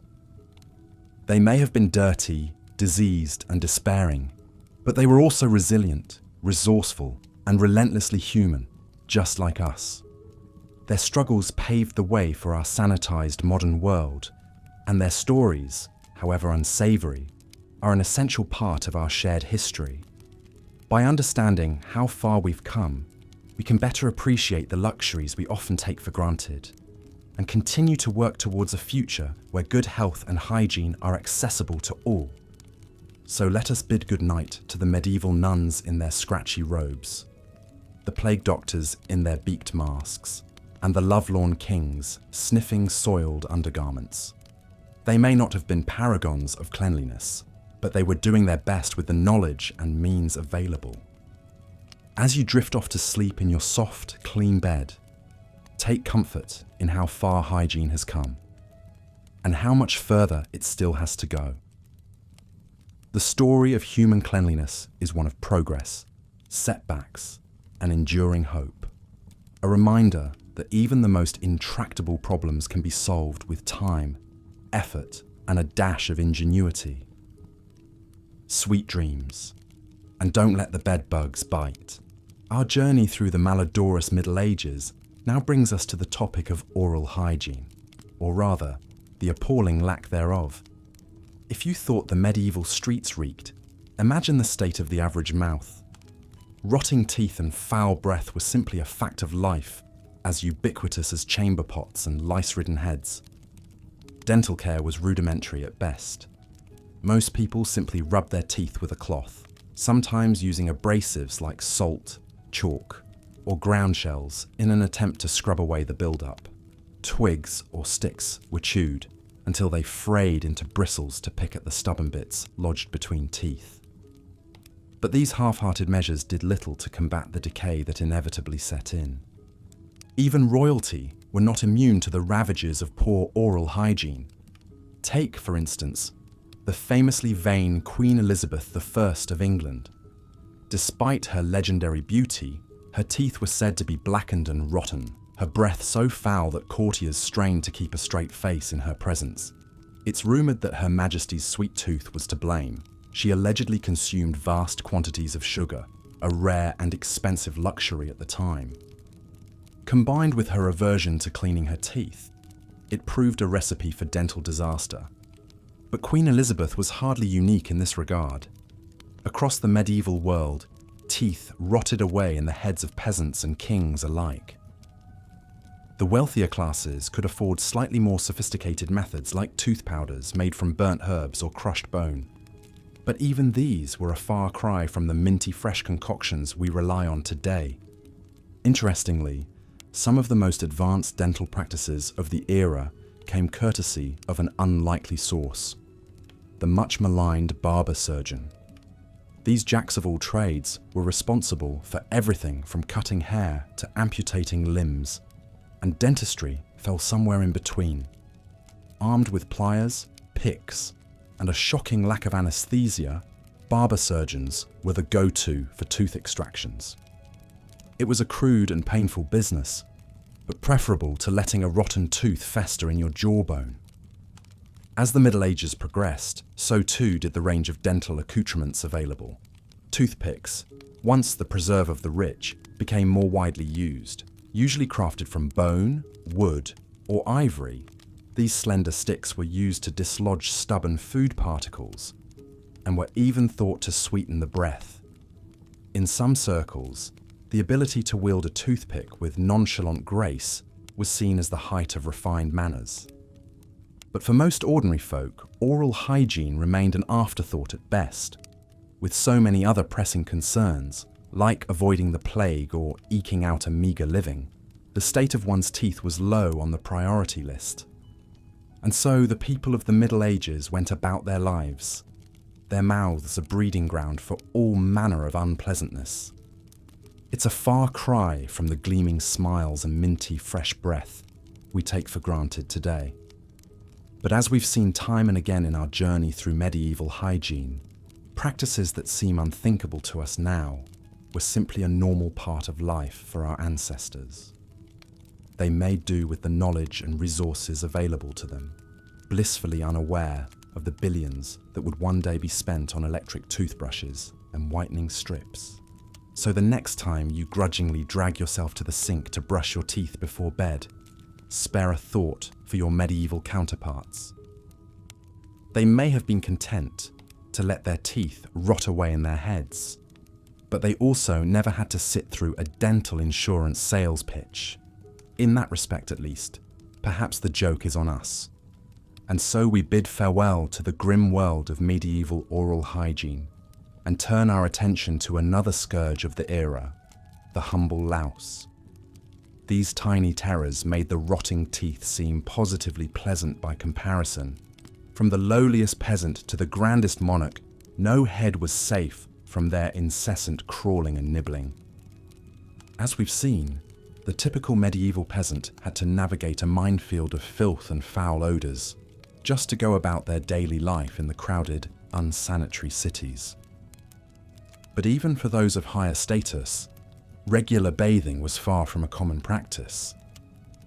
While public bathhouses did exist in medieval Europe, they were more often seen as social gathering places than a means of getting thoroughly clean. Men and women would mingle freely in these steamy, dimly lit spaces, and the same murky water would be used by countless patrons before being changed. It was not unusual for meals and alcoholic beverages to be served right there in the baths, adding to the convivial, but not exactly hygienic, atmosphere. One can imagine the shock of a noble couple, accustomed to their own private quarters, upon entering one of these rowdy public baths for the first time. The air would be thick with steam and the musky scent of bodies, the sounds of splashing and raucous laughter echoing off the stone walls. They would gingerly step into the cloudy, tepid water, acutely aware of the press of naked strangers on all sides. Modesty had little place here. The couple might exchange uneasy glances as they watched their fellow bathers engaged in all manner of unseemly activities. Gossiping, gambling, even enjoying intimate embraces in shadowy alcoves. The line between washing and debauchery seemed perilously thin. As servants passed around goblets of wine and trays of sweetmeats, the noble pair would soon be swept up in the strange blend of sensual indulgence and perfunctory cleansing that characterized these medieval baths. But even this irregular, half-hearted attempt at washing would be viewed with suspicion by many. There was a widespread belief in the Middle Ages that bathing, especially in hot water, could actually let disease enter the body through the pores of the skin. This idea originated with the ancient Greek physician Galen, who cautioned that warm baths opened the body's pores and made it vulnerable to infection. Medieval doctors took this warning to heart, often advising their patients to avoid bathing altogether, especially if they were already ill. One famous example of this aversion to bathing was Queen Isabella I of Castile, the Spanish monarch best known for sponsoring the voyages of Christopher Columbus. By all accounts, Isabella had a notorious disregard for personal hygiene, even by the standards of her time. Some sources claim that she only bathed twice in her entire life, once at birth and once on the eve of her wedding day. Whether this is strictly true or a bit of historical exaggeration, there's no doubt that Queen Isabella was comfortable with a level of grime that would appall most modern sensibilities. Her servants were said to remove the lice from her shirts so they could be washed and sewn back in for flavour. The Queen apparently believed that bathing would damage her health, robbing her skin of its natural oils and making her vulnerable to disease. Of course, Isabella's famously malodorous presence didn't prevent her from being a formidable ruler. She united the kingdoms of Castile and Aragon, completing the Reconquista that drove the Moors from Spain. She also laid the groundwork for the Spanish Inquisition and sponsored Columbus's journey that would open the way for the Spanish colonization of the Americas. Still, one has to wonder how her royal court must have smelled, with the Queen and her retinue all marinating in their own funk. The heavy perfumes and scented powders that were liberally applied by men and women alike could only do so much to mask the pervasive stench of unwashed bodies. Indeed, dousing oneself in fragrance was perhaps the most common way of dealing with body odor in the Middle Ages. The wealthy would carry pomanders, small perforated containers filled with aromatic herbs and spices, to sniff when the stench of the unwashed masses became overwhelming. Rosewater was also popular for washing the hands and face, as it was believed to have purifying properties. But all the perfumes of Arabia couldn't sweeten the squalor of medieval oral hygiene. Dental care was rudimentary at best, with most people simply rubbing their teeth with a cloth, sometimes dipped in salt or other abrasives like chalk or ground eggshells. Toothbrushes as we know them didn't appear until much later, and toothpaste was a distant dream. As a result, rotting teeth and foul breath were the norm, even among the highest echelons of society. Queen Elizabeth I of England, for all her power and glamour, was said to have such decayed and blackened teeth that she had difficulty speaking and eating. Her fondness for sweets, combined with the lead-based white makeup she used to achieve her signature pale complexion, had ravaged her once pearly whites. Foreign ambassadors would recoil at the stench of Elizabeth's breath during audiences, and her ladies-in-waiting had to discreetly pass her sachets of perfume to hold against her nose and mask the smell. The Queen's vanity made her reluctant to have her ruined teeth pulled, leaving her in constant pain from tooth abscesses. It's a far cry from the gleaming smiles we associate with royalty today. But Elizabeth was hardly alone in her dental woes. Many medieval people simply accepted tooth loss as a natural part of aging, and gaps in one's smile were not considered a social liability as they are now.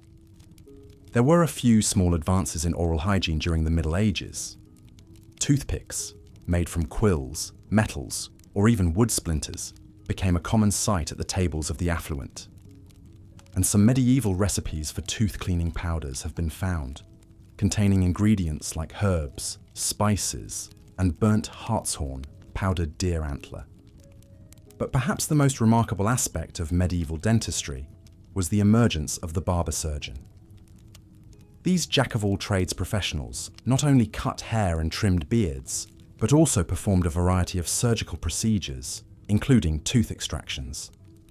One can imagine a desperate soul, driven to the brink by an agonizing toothache, gingerly settling into the barber surgeon's chair. The room would be lit by flickering candles, the air heavy with the coppery scent of blood and the sharp tang of medicinal herbs. An array of gleaming blades and cruel-looking implements would be laid out on the table, making the patient's heart race with dread.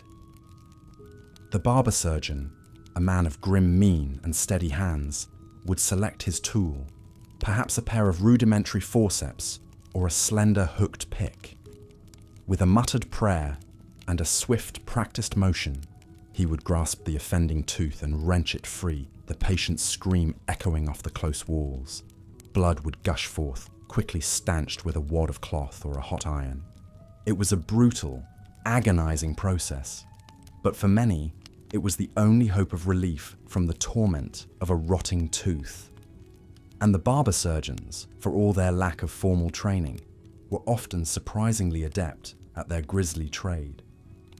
Some even pioneered techniques like filling cavities with beeswax or other materials, though these were rare. Still, most people simply suffered through the pain, their mouths an ongoing battleground of decay and infection. And if the state of medieval teeth was dire, the condition of the average person's hair and scalp was hardly better. Lice were a ubiquitous scourge, infesting the unwashed locks of rich and poor alike.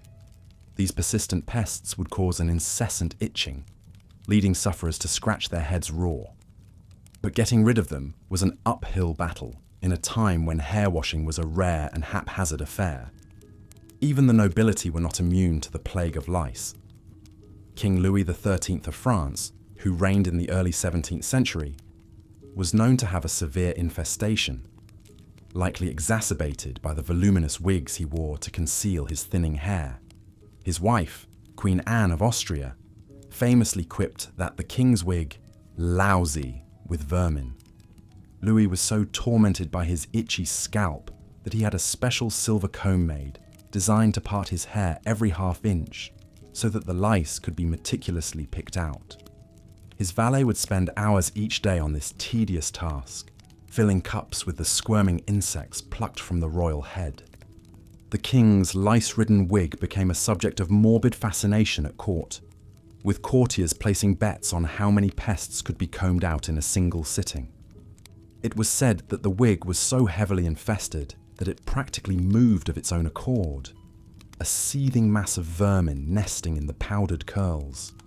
For the common folk, wigs were an unattainable luxury, but they had their own methods of dealing with lice, albeit less refined. Combs made from bone, wood, or ivory have been found in many medieval archaeological sites, testifying to the ongoing battle against head lice. Some people resorted to shaving their heads entirely, a practice more common among men than women.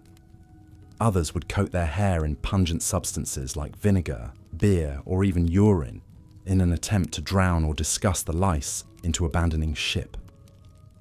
These home remedies met with varying degrees of success. But perhaps the most intriguing and disturbing approach to lice control was the use of louse traps. These were small, perforated boxes or tubes that would be filled with bits of cloth, fur, or even rotting meat and tied into the hair. The idea was that the lice would be drawn to the warmth and odor of the trap, crawling inside and becoming ensnared. These traps would be left in place for days or even weeks, the lice multiplying within until the containers were teeming with the blood-sucking pests. It was a grim calculus. Better to concentrate the infestation in a contained area than to have them roaming free across the scalp. When the traps were finally removed, they would be cracked open and the contents dumped into the fire, the noxious smell of burning lice filling the air. It was a temporary reprieve at best, as a few hardy survivors always managed to escape and recolonize the hair. The cycle of infestation and eradication would begin anew. In some cases, professional lice pickers would be employed to manually remove the vermin, a painstaking and time-consuming task.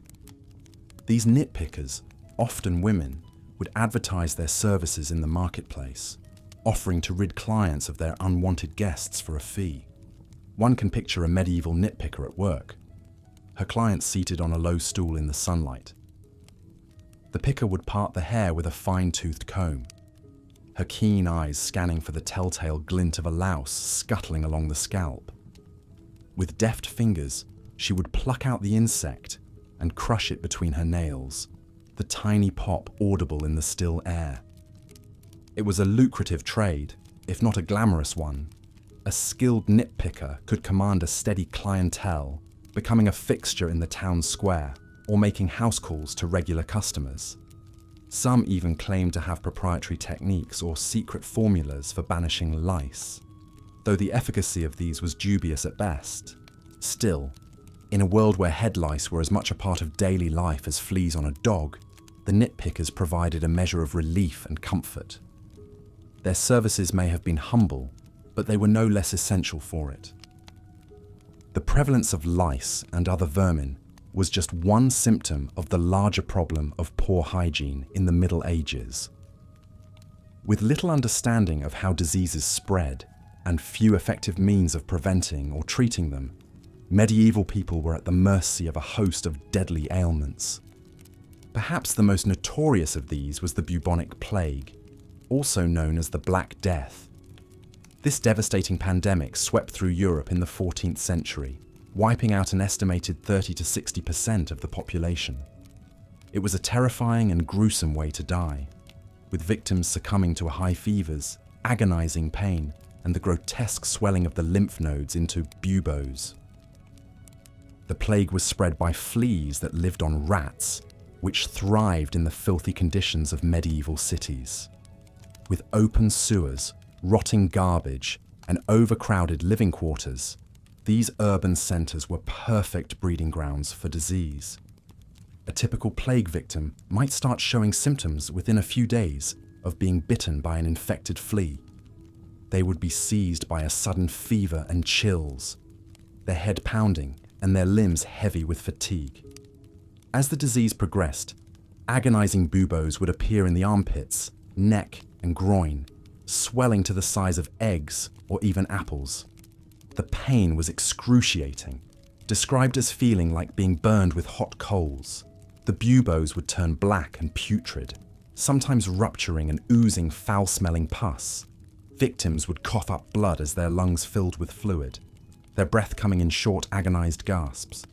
Most succumbed within a week of falling ill, their bodies racked by sepsis and organ failure. It was a horrific and lonely death, as the highly contagious nature of the plague meant that victims were often shunned and abandoned by their loved ones. In the absence of any effective treatment, people resorted to all manner of desperate measures to ward off the plague. Some wore talismans or amulets inscribed with holy words or symbols, believing that these would protect them from the disease. Others burned aromatic herbs and spices, hoping that the fragrant smoke would purify the air and drive away the sickness. One of the most iconic images of the plague era is that of the plague doctor, with his long black robe, wide-brimmed hat, and eerie beaked mask. These masks were designed to be filled with sweet-smelling herbs and straw, which were believed to filter out the dangerous miasmas or bad air that were thought to carry the disease. In reality, these measures did little to prevent the spread of the plague, which was primarily transmitted by fleas rather than airborne particles. But they reflect the prevailing belief of the time that diseases were caused by noxious smells and imbalances in the body's humours. This miasma theory would persist for centuries, even as evidence began to mount that contagion was spread through contact with infected individuals or contaminated objects. It wasn't until the late 19th century that the germ theory of disease would finally take hold, thanks to the work of scientists like Louis Pasteur and Robert Koch. In the meantime, the lack of understanding about hygiene and sanitation continued to take a heavy toll on medieval populations. Even when the worst of the plague had passed, other diseases like smallpox, tuberculosis, and dysentery remained rampant, fueled by the unsanitary conditions and close quarters of medieval life. Childbirth was an especially perilous time for women, with many succumbing to childbed fever caused by bacterial infections. Without an understanding of antisepsis or sterilization, midwives and doctors would often introduce harmful microbes into the birthing chamber on their unwashed hands and instruments. In the face of such constant threats to health and life, it's perhaps no wonder that medieval people clung to superstition and folk remedies. The idea that illness was a punishment from God or the result of witchcraft was widespread, leading to the persecution of supposed heretics and the mentally ill. At the same time, the Church played a significant role in providing what passed for medical care in the Middle Ages. Monasteries and convents often served as de facto hospitals, with monks and nuns tending to the sick and infirm as part of their religious duties. These institutions had their own strict codes of hygiene, though by modern standards they would still be considered woefully inadequate. Monks were required to wash their hands before meals and after using the latrines, and to keep their habits and bedding reasonably clean. But the water used for washing was often shared and infrequently changed, and the concept of sterilizing medical instruments was still centuries away. Still, for the medieval sick and suffering, the care provided by religious orders was often the only option available. Monasteries would take in lepers, plague victims, and others shunned by society, offering them what comfort and treatment they could. It's a poignant image. The gentle nuns in their habits, moving quietly among the rows of straw pallets where the sick lie moaning and writhing. The air would be thick with the stench of disease and the cloying sweetness of burning incense. The flickering candlelight, casting eerie shadows on the stone walls. The sisters would offer sips of water and murmured prayers, their cool hands soothing fevered brows. They would change soiled bedding and empty chamber pots, risking their own health to tend to the most wretched and forsaken of society's cast-offs. It was a humble kind of heroism, born of a deep sense of religious duty and compassion. And while the treatments they offered were often little more than palliative, the simple act of caring for the sick and dying was a powerful thing in a world where so many suffered alone. Outside the monastery walls, the realities of medieval life meant that most people had little choice but to accept a certain level of filth and discomfort as a fact of life. Heavy, multi-layered clothing was the norm, serving to conceal sweat and grime as well as to provide warmth in the often drafty buildings. Bathing the entire body was a rare luxury, and even the nobility might go weeks or months without a full immersion. Instead, people made do with washing the hands, face, and sometimes the feet, using basins of water and rough cloths. The very wealthy might have servants to assist with these ablutions. Let us turn our attention now to the realm of medieval oral hygiene, a phrase that may strike the modern ear as somewhat oxymoronic. After all, what need had the medieval person for minty fresh breath or a dazzling smile? Life was brutish and short, and there were certainly more pressing concerns than the state of one's teeth and gums. But even in the Dark Ages, there were some who gave thought to the care and keeping of the mouth. Rudimentary toothbrushes, such as they were, began to make an appearance. These were often little more than sticks or twigs, frayed at one end to create a sort of makeshift bristle. The more affluent might have a brush with bristles of hog or horsehair, but let us not kid ourselves. These were a far cry from the electric spin brushes and smartphone-enabled toothbrushes of today.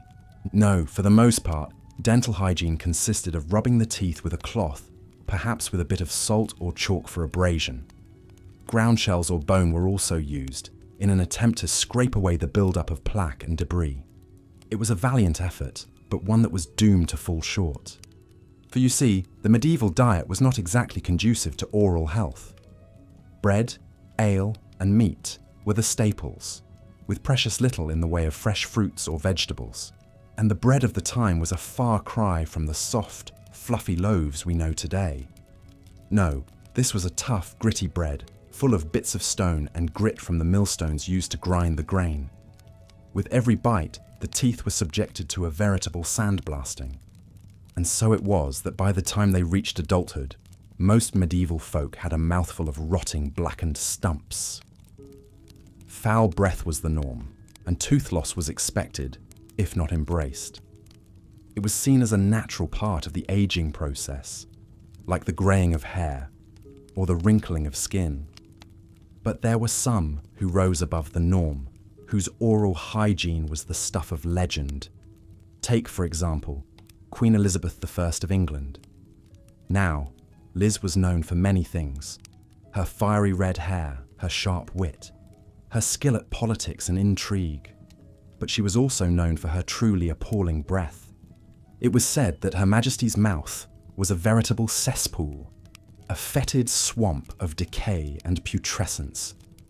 Her teeth were blackened and rotting, her gums swollen and oozing. And the smell. Oh, the smell. It was enough to make a strong man swoon. But did Queen Bess let a little thing like rank halitosis hold her back? Not on your life. She simply ordered her courtiers to stand a little further back and carried on ruling with an iron fist.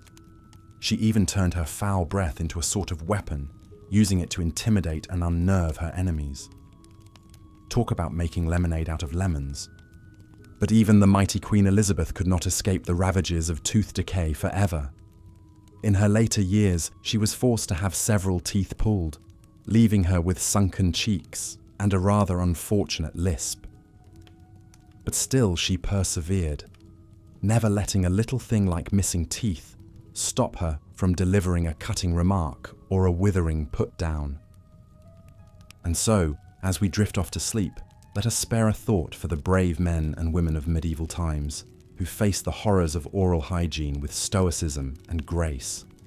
They may not have had the gleaming white smiles of Hollywood starlets, but they had something far more valuable: the grit and determination to carry on, even in the face of rampant tooth decay. And that, my friends, is something to admire. But the story of medieval oral hygiene is not all gloom and doom. No, there were some surprising bright spots, some glimmers of hope amidst the sea of rotting teeth and putrid breath. One such bright spot was the emergence of the barber surgeon.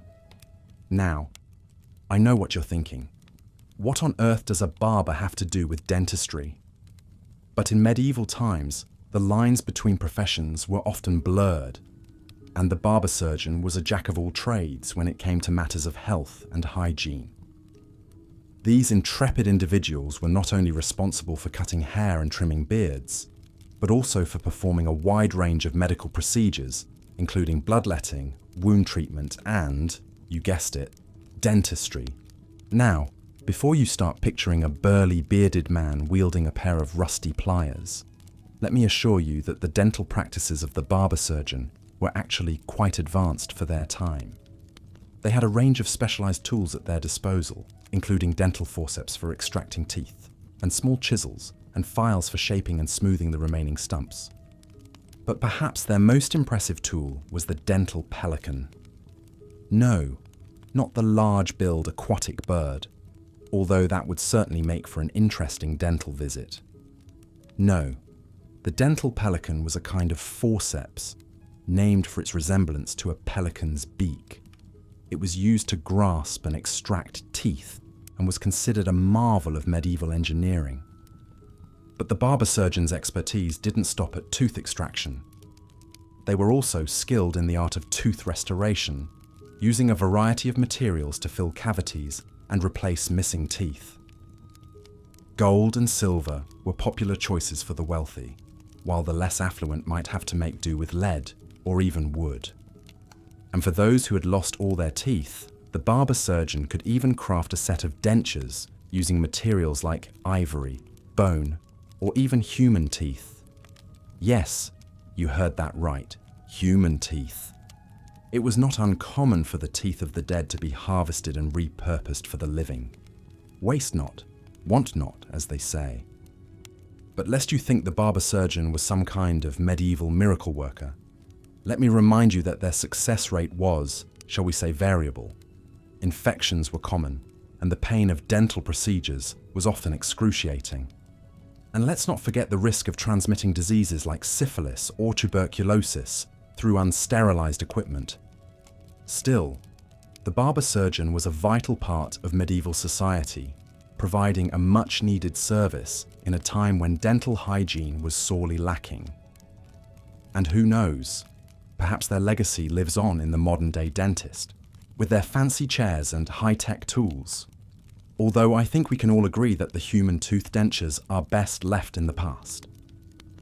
As we continue our journey through the annals of medieval hygiene, we come now to a topic that may make even the sturdiest among us squirm: the issue of hair and lice. Yes, my friends, it's time to talk about the creepy crawlies that called the medieval scalp home. Now, it's important to remember that in medieval times, washing one's hair was not exactly a top priority. In fact, it was often seen as downright unhealthy.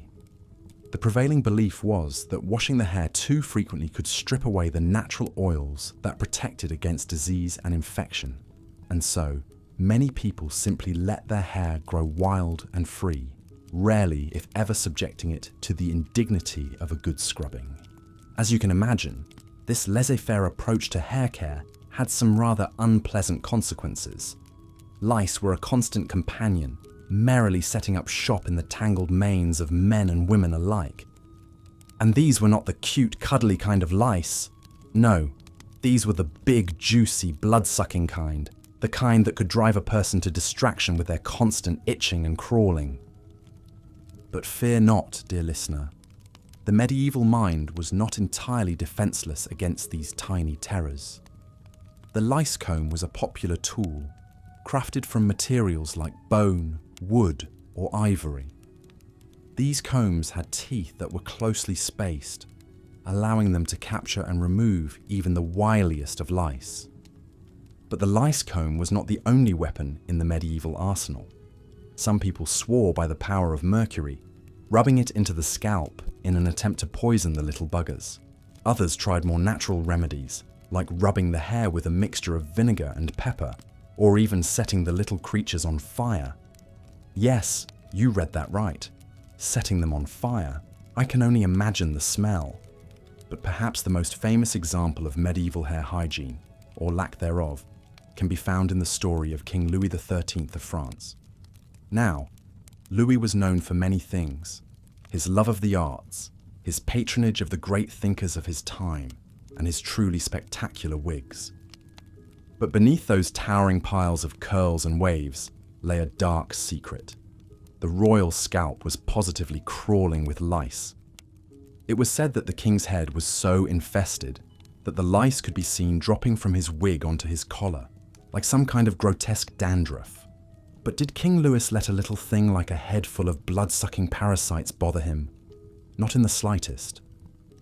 He simply had his servants pick them out one by one, a task that could take hours each day.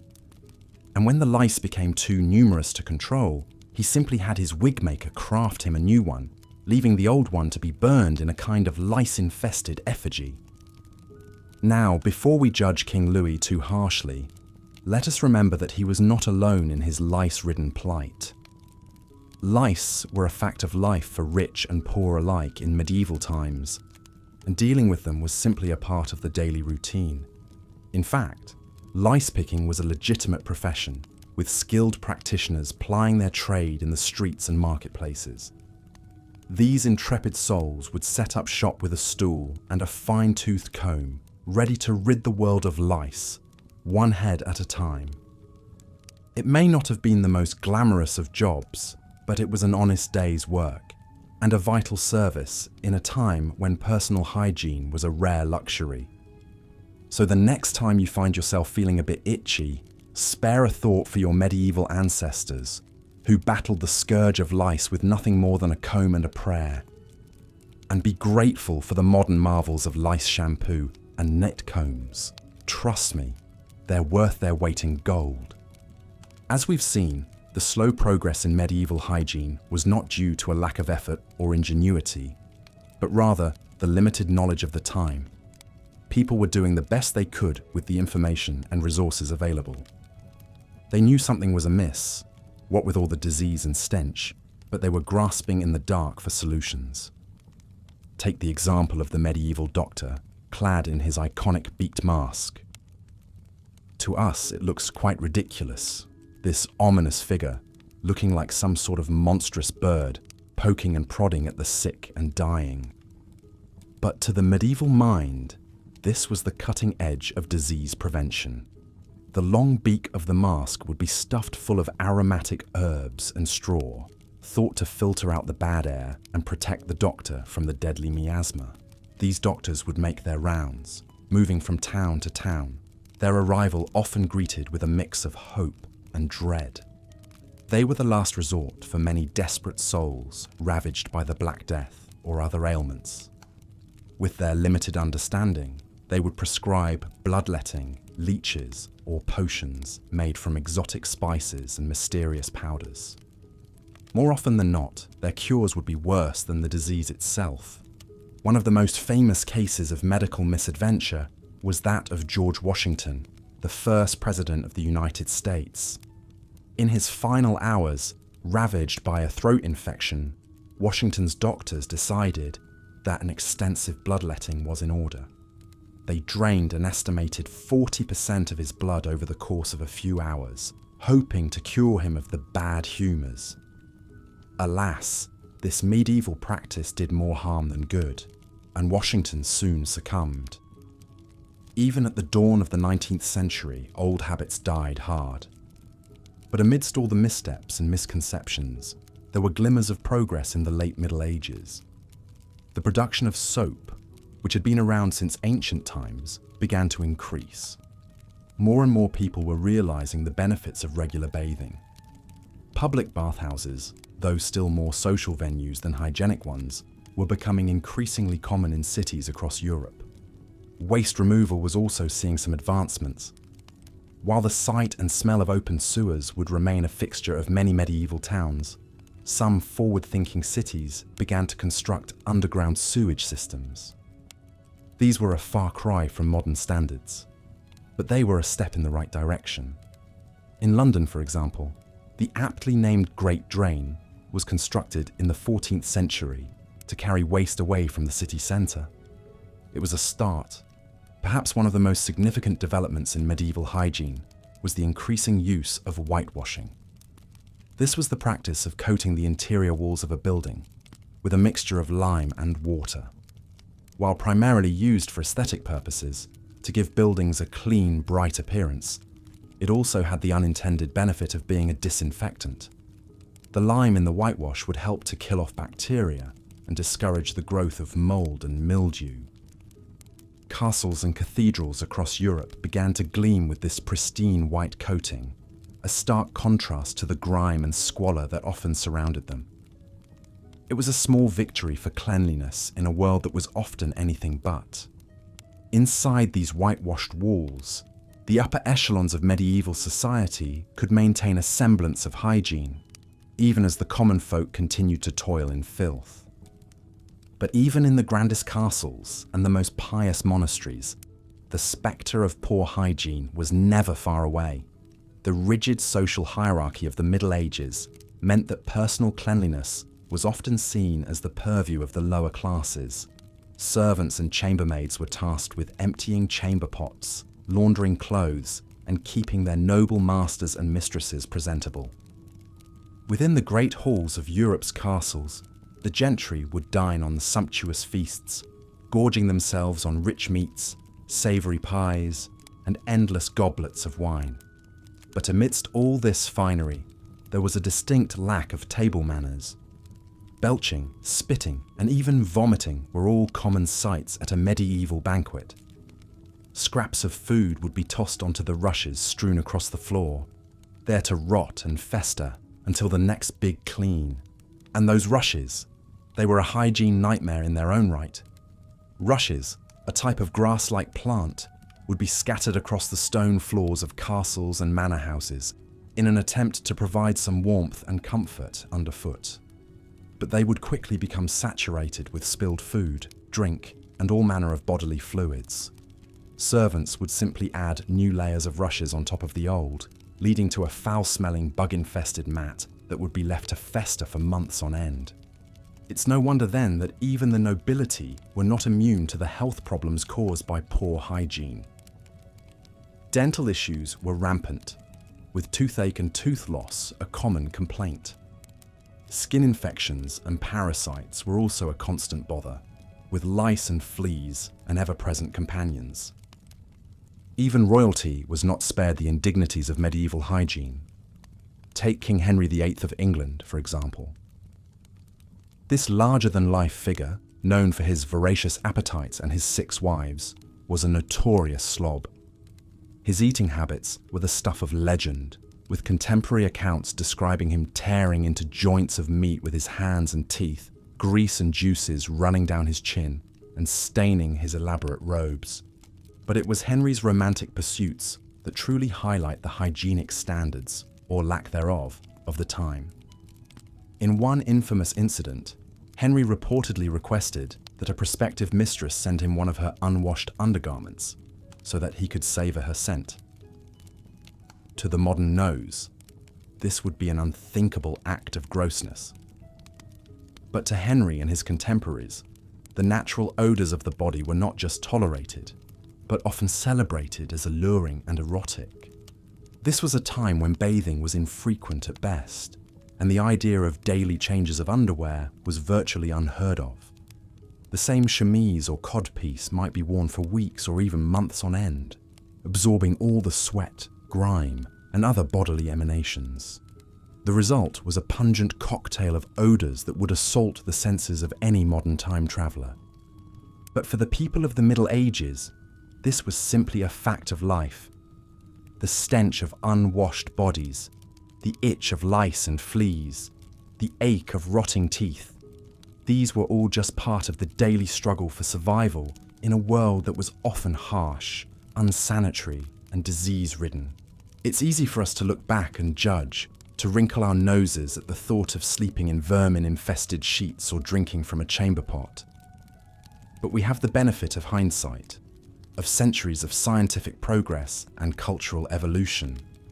For the people of the Middle Ages, hygiene was not a matter of negligence or ignorance, but rather a reflection of the limitations of their time and place. They did the best they could with what they had, improvising solutions and gradually improving their lot as new knowledge and resources became available. From the whitewashed walls of the wealthy to the pungent herb sachets of the plague doctor, medieval hygiene was a patchwork of practices, some effective, some misguided, but all a testament to human resilience and ingenuity in the face of adversity. So the next time you take a hot shower, brush your teeth with minty toothpaste, or slip into a pair of clean, crisp sheets, take a moment to appreciate these small luxuries. They are the product of centuries of trial and error, of countless generations struggling and striving for a better, cleaner way of life. Medieval hygiene may have been a nightmare by our standards, but it was also a necessary step on the long journey towards the hygienic comforts we enjoy today. So let us not judge too harshly the people of the past, but rather marvel at how far we've come and how much farther we still have to go. For the story of human hygiene is not a straight line, but a winding path, full of detours and dead ends, but ultimately leading towards a brighter, cleaner future for all. And with that, we come to the end of our journey through the muck and mire of medieval hygiene. It's been a wild ride, full of fascinating tales and cringe-worthy details. But I hope it's also given you a new appreciation for the simple, everyday acts of cleanliness that we so often take for granted.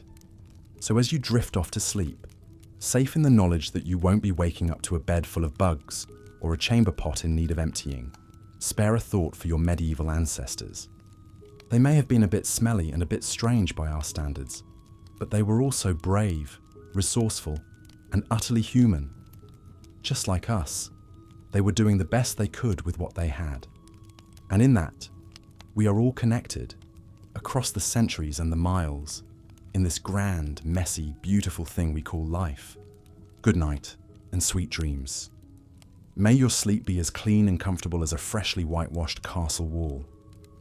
We've been conditioned to think of the Middle Ages as a time of squalor, disease, and general uncleanliness. And while there's certainly truth to that notion, the full story of medieval hygiene is a bit more nuanced. Like a peasant navigating a muck-filled street, we must tread carefully through the waste-strewn alleys of history, stepping over the chamber pots and animal droppings to uncover how people of the time really lived and smelled. You see, in an age before microscopes and germ theory, people had a very different understanding of cleanliness. They didn't connect poor hygiene with illness the way we do today. In fact, many believed that layers of dirt could actually protect the skin, and that bathing too often might let disease enter the body. So most folk, even the wealthy, simply didn't wash themselves or their clothes very frequently. But as unpleasant as that may sound to our modern sensibilities, medieval people weren't just happily wallowing in filth.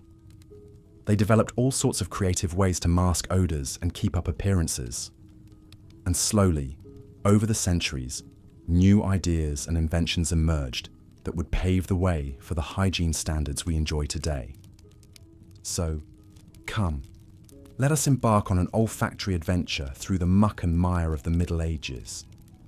We'll meet some malodorous monarchs, sniff out some surprising hygiene habits, and discover how our medieval ancestors coped with the not-so-sweet smell of everyday life.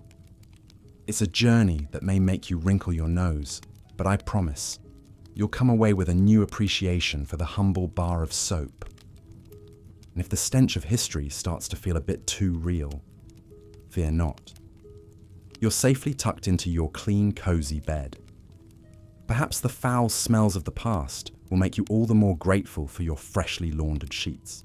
So breathe easy and let the lull of this rather odorous bedtime story carry you off to sweeter smelling dreams. Our first stop on this dubious tour of medieval cleanliness is perhaps the most fundamental: water and waste. Today, we take for granted the miracle of modern plumbing. With the turn of a tap, clean water flows freely, and with a simple flush, our waste is whisked away, out of sight and out of mind. But for our medieval ancestors, it was a very different story. Picture yourself as a common peasant, stepping out your front door onto the narrow, winding street of a 14th century town. The first thing that hits you is the smell, a potent mix of rotting food scraps, animal dung, and human excrement. You see, without proper sewage systems, people simply tossed their waste out into the open, letting it accumulate in stinking piles and puddles. As you begin to navigate this foul-smelling obstacle course, you hear a shout from above. You look up just in time to see a chamber pot being emptied from a window, its unsavory contents splattering onto the street mere inches from your feet. Dodging these falling missiles of filth was just a regular part of the morning commute. So you might think, surely people wash their hands after handling all this waste. But remember, this was a time before indoor faucets. Most folks had to haul their water from communal wells or nearby rivers, the same rivers that were often used as open sewers, so that water was far from pristine. Let's follow one such river as it winds its way through the town.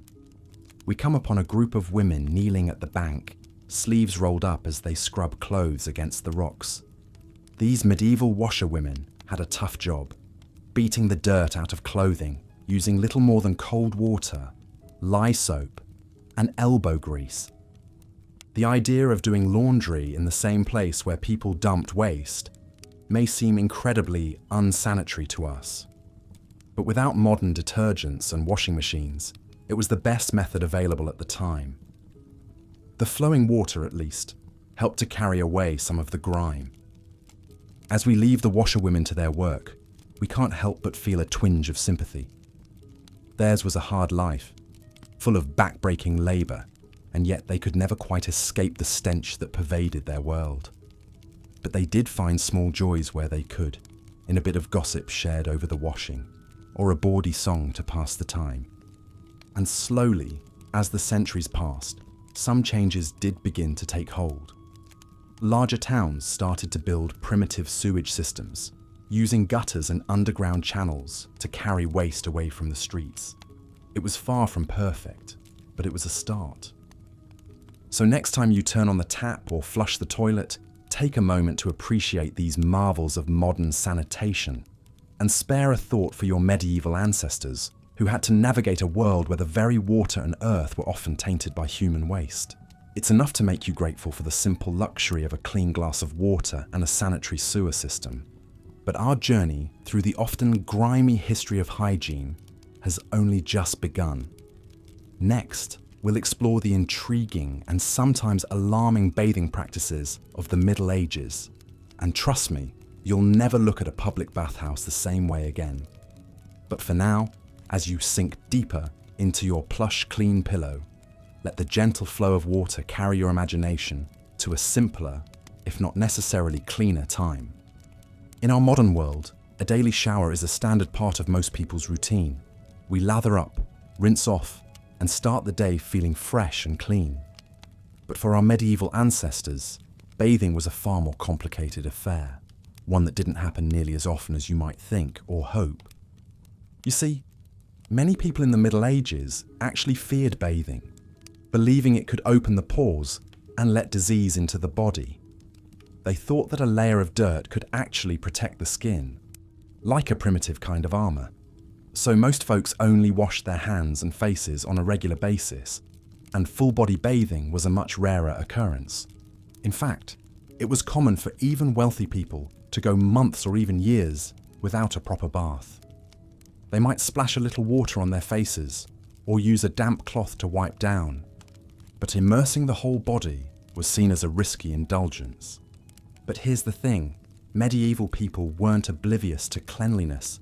They just had different ways of achieving it. When they did bathe, it was often a social event, done in public bathhouses where people could gather to gossip, flirt, and yes, get a little bit cleaner. Imagine you're a noble lady preparing for a long overdue trip to the bathhouse. Your handmaidens help you out of your heavy, ornate clothing and into a simple linen shift. You gather your bathing supplies, a linen towel, a comb, perhaps a scented oil or perfume, and set off with your entourage to the steamy, echoing halls of the bathhouse. As you step inside, the humid air envelops you, thick with the mingled scents of soap and sweat. You see other bathers lounging in large wooden tubs, their skin pink from the heat. Some are engaged in lively conversation, their laughter echoing off the stone walls. Others have their heads bent over a game of dice or cards. You slip off your shift and climb into a tub, sighing as the warm water envelops your skin. A bath attendant offers to scrub your back with a coarse cloth, and you accept, feeling the layers of grime begin to slough away. But as you soak, you can't help but notice the murky colour of the water, and wonder just how many other bodies have bathed in this same tub. It's a far cry from the sparkling clean private bathrooms we enjoy today. But for the people of the Middle Ages, the bathhouse was a place of community and relaxation, even if the hygienic benefits were somewhat dubious. Of course, not everyone had access to bathhouses. For the poor, bathing was an even rarer luxury, often done in rivers or streams when the opportunity arose. And for those who did bathe, the process could be quite different from what we're used to. Without the abundance of soaps and shampoos we have today, medieval people often used harsh lye soaps or even just plain water to wash. They might rub their skin with herbs or oils to add fragrance, or use a rough cloth or sponge to scrape away dirt. It was a far cry from the gentle, foaming cleansers we use now. But perhaps the most famous example of medieval bathing habits, or lack thereof, is the notorious Queen Isabella of Castile. This 15th century Spanish queen was said to have bathed only twice in her entire life, once at birth and once before her wedding day. The rest of the time, she relied on perfumes and scented powders to mask any unpleasant odours. Now, it's hard to say for sure if this story is entirely true, but it does reflect the prevailing attitudes of the time. For many medieval people, bathing was simply not a priority. They had other ways of staying clean, even if those methods might make us cringe today. So, next time you step into your steamy, soapy shower, take a moment to appreciate the luxury. And if you ever find yourself complaining about a lack of hot water or a clogged drain, just remember, at least you're not sharing a tub with a dozen other people in a medieval bathhouse. Although who knows, maybe you'd enjoy the social aspect, if not the hygiene. But speaking of questionable medieval habits, let's turn our attention to another area where cleanliness often fell short: oral hygiene. Brace yourself for some truly cringe-worthy tales of teeth and breath in the Middle Ages. And maybe, just maybe, it will make you a little more diligent about flossing. If you've ever experienced the discomfort of a toothache or the embarrassment of bad breath, you know just how important oral hygiene is to our overall health and well-being. But in the Middle Ages, the state of most people's teeth and gums was enough to make a modern dentist shudder. You see, without fluoride toothpaste, electric toothbrushes, or regular dental checkups, medieval mouths were often a hotbed of decay and disease. Rotting teeth and foul breath were simply a fact of life for many people, regardless of their social class. But that doesn't mean they didn't try to clean their teeth. It just looked a little different than what we're used to. Instead of a toothbrush and minty paste, medieval people might rub their teeth with a cloth or use abrasives like salt, chalk, or even ground up shells to try to scrub away the buildup. Some even used twigs or sticks as a primitive kind of toothbrush, fraying the end to create a bristle-like texture. These early toothsticks were the precursors to the modern toothbrush. but they were a far cry from the soft-bristled, ergonomically designed tools we use today. But even with these rudimentary methods, dental hygiene was often neglected. Many people only cleaned their teeth occasionally, if at all, and the results were, well, less than pleasant. Take, for example, the infamous oral hygiene of Queen Elizabeth I of England. This 16th century monarch was known for her love of sweets, particularly candied fruits and sugar-coated almonds. But all that sugar took a toll on her teeth, leaving them blackened and decayed.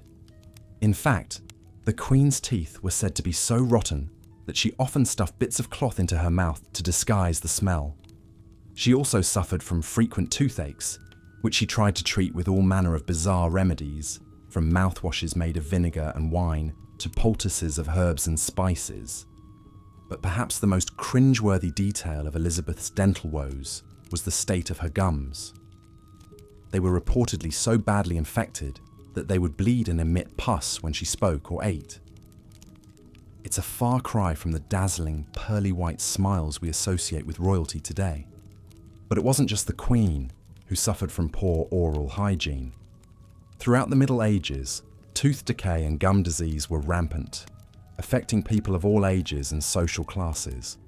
And without proper dental care, these problems often led to more serious health issues, like abscesses and even systemic infections. It wasn't until the later medieval period that we start to see some small improvements in oral hygiene. Toothpicks made of gold, silver, or ivory became popular among the wealthy, used to dislodge food particles after meals. And in the 14th century, we see the emergence of tooth powders made from abrasives like pumice, brick dust, or burnt herbs. But perhaps the most surprising dental innovators of the Middle Ages were the barber surgeons. These jack-of-all-trades professionals not only cut hair and trimmed beards, but also performed minor surgeries and dental procedures. Some barber surgeons even specialized in dentistry, crafting false teeth from materials like ivory or bone. They might also extract rotten teeth, drain abscesses, and attempt to fill cavities with materials like lead or beeswax. It was a crude and often painful form of dentistry, but it was the best available at the time. So next time you settle in for your nightly brushing and flossing routine, take a moment to appreciate the minty freshness and relative ease of modern oral hygiene. And if you ever feel tempted to skip a session, just remember the cautionary tale of Queen Elizabeth and her royal tooth decay. But the horrors of medieval hygiene don't stop at the mouth. No, we must venture even further, to the tangled, lice-ridden depths of medieval hair. It's a journey that may make your scalp crawl, but it's all part of the fascinating, if slightly nauseating, history of human cleanliness. In the Middle Ages, hair was not just a matter of personal style or grooming. It was also a major source of discomfort, irritation, and even infestation. Without regular washing, or the benefit of modern shampoos and conditioners, medieval hair was often a tangled, matted mess, crawling with all manner of unpleasant critters. Chief among these unwanted guests were lice. These tiny, wingless insects thrive in human hair, feeding on blood from the scalp and laying their eggs, or nits, on the hair shafts. In the warm, unwashed hair of medieval people, lice found an ideal breeding ground, multiplying and spreading with alarming speed. It wasn't just the poor who suffered from lice infestations. Even the wealthy and powerful were not immune to these itchy, irritating pests. In fact, some of the most famous heads in history were known to be crawling with lice. Take, for example, King Louis XIII of France. This 17th century monarch was renowned for his lush, flowing locks, which he often styled in elaborate curls and ringlets. But beneath the regal exterior, Louis's hair was a veritable zoo of lice and nits. According to contemporary accounts, the king's hair was so infested that his attendants would often find lice crawling across his face and even onto his clothes. He reportedly scratched his scalp incessantly, leaving behind flakes of skin and bits of dead lice. But rather than address the root of the problem with more frequent washing and combing, Louis and other wealthy individuals of the time often resorted to more superficial solutions. They might dust their hair with scented powders or wear elaborate wigs to cover up the evidence of infestation. These wigs, which became increasingly popular in the 17th and 18th centuries, were often made from human or animal hair and styled into towering, elaborate coiffures. But while they may have looked impressive, they were often just as lice-ridden as the natural hair they covered. In fact, the demand for human hair to make these wigs was so high that some enterprising individuals even turned to grave robbing, stealing hair from corpses to sell to wig makers. It's a grim reminder of just how far people were willing to go to maintain the illusion of cleanliness and style. But for the common folk who couldn't afford fancy wigs or powders, dealing with lice was a constant struggle. They might use crude combs made of bone, wood, or ivory to try to remove the pests and their eggs. Some even resorted to shaving their heads entirely, a drastic but effective solution. Others turned to more creative, if not entirely effective, remedies. They might rub their scalps with vinegar, oil, or even mercury in an attempt to kill the lice. Or they might try to smoke them out by holding their heads over a smouldering fire. But perhaps the most unusual approach to lice control was the practice of nitpicking. This involved carefully combing through the hair, strand by strand, to remove lice and nits by hand. It was a tedious and time-consuming process, but it was often the only option for those who couldn't afford other treatments. In fact, nitpicking became such a common practice that it even gave rise to a new profession, the nitpicker. These skilled individuals, often women, would set up shop in towns and villages, offering their services to those suffering from lice infestations.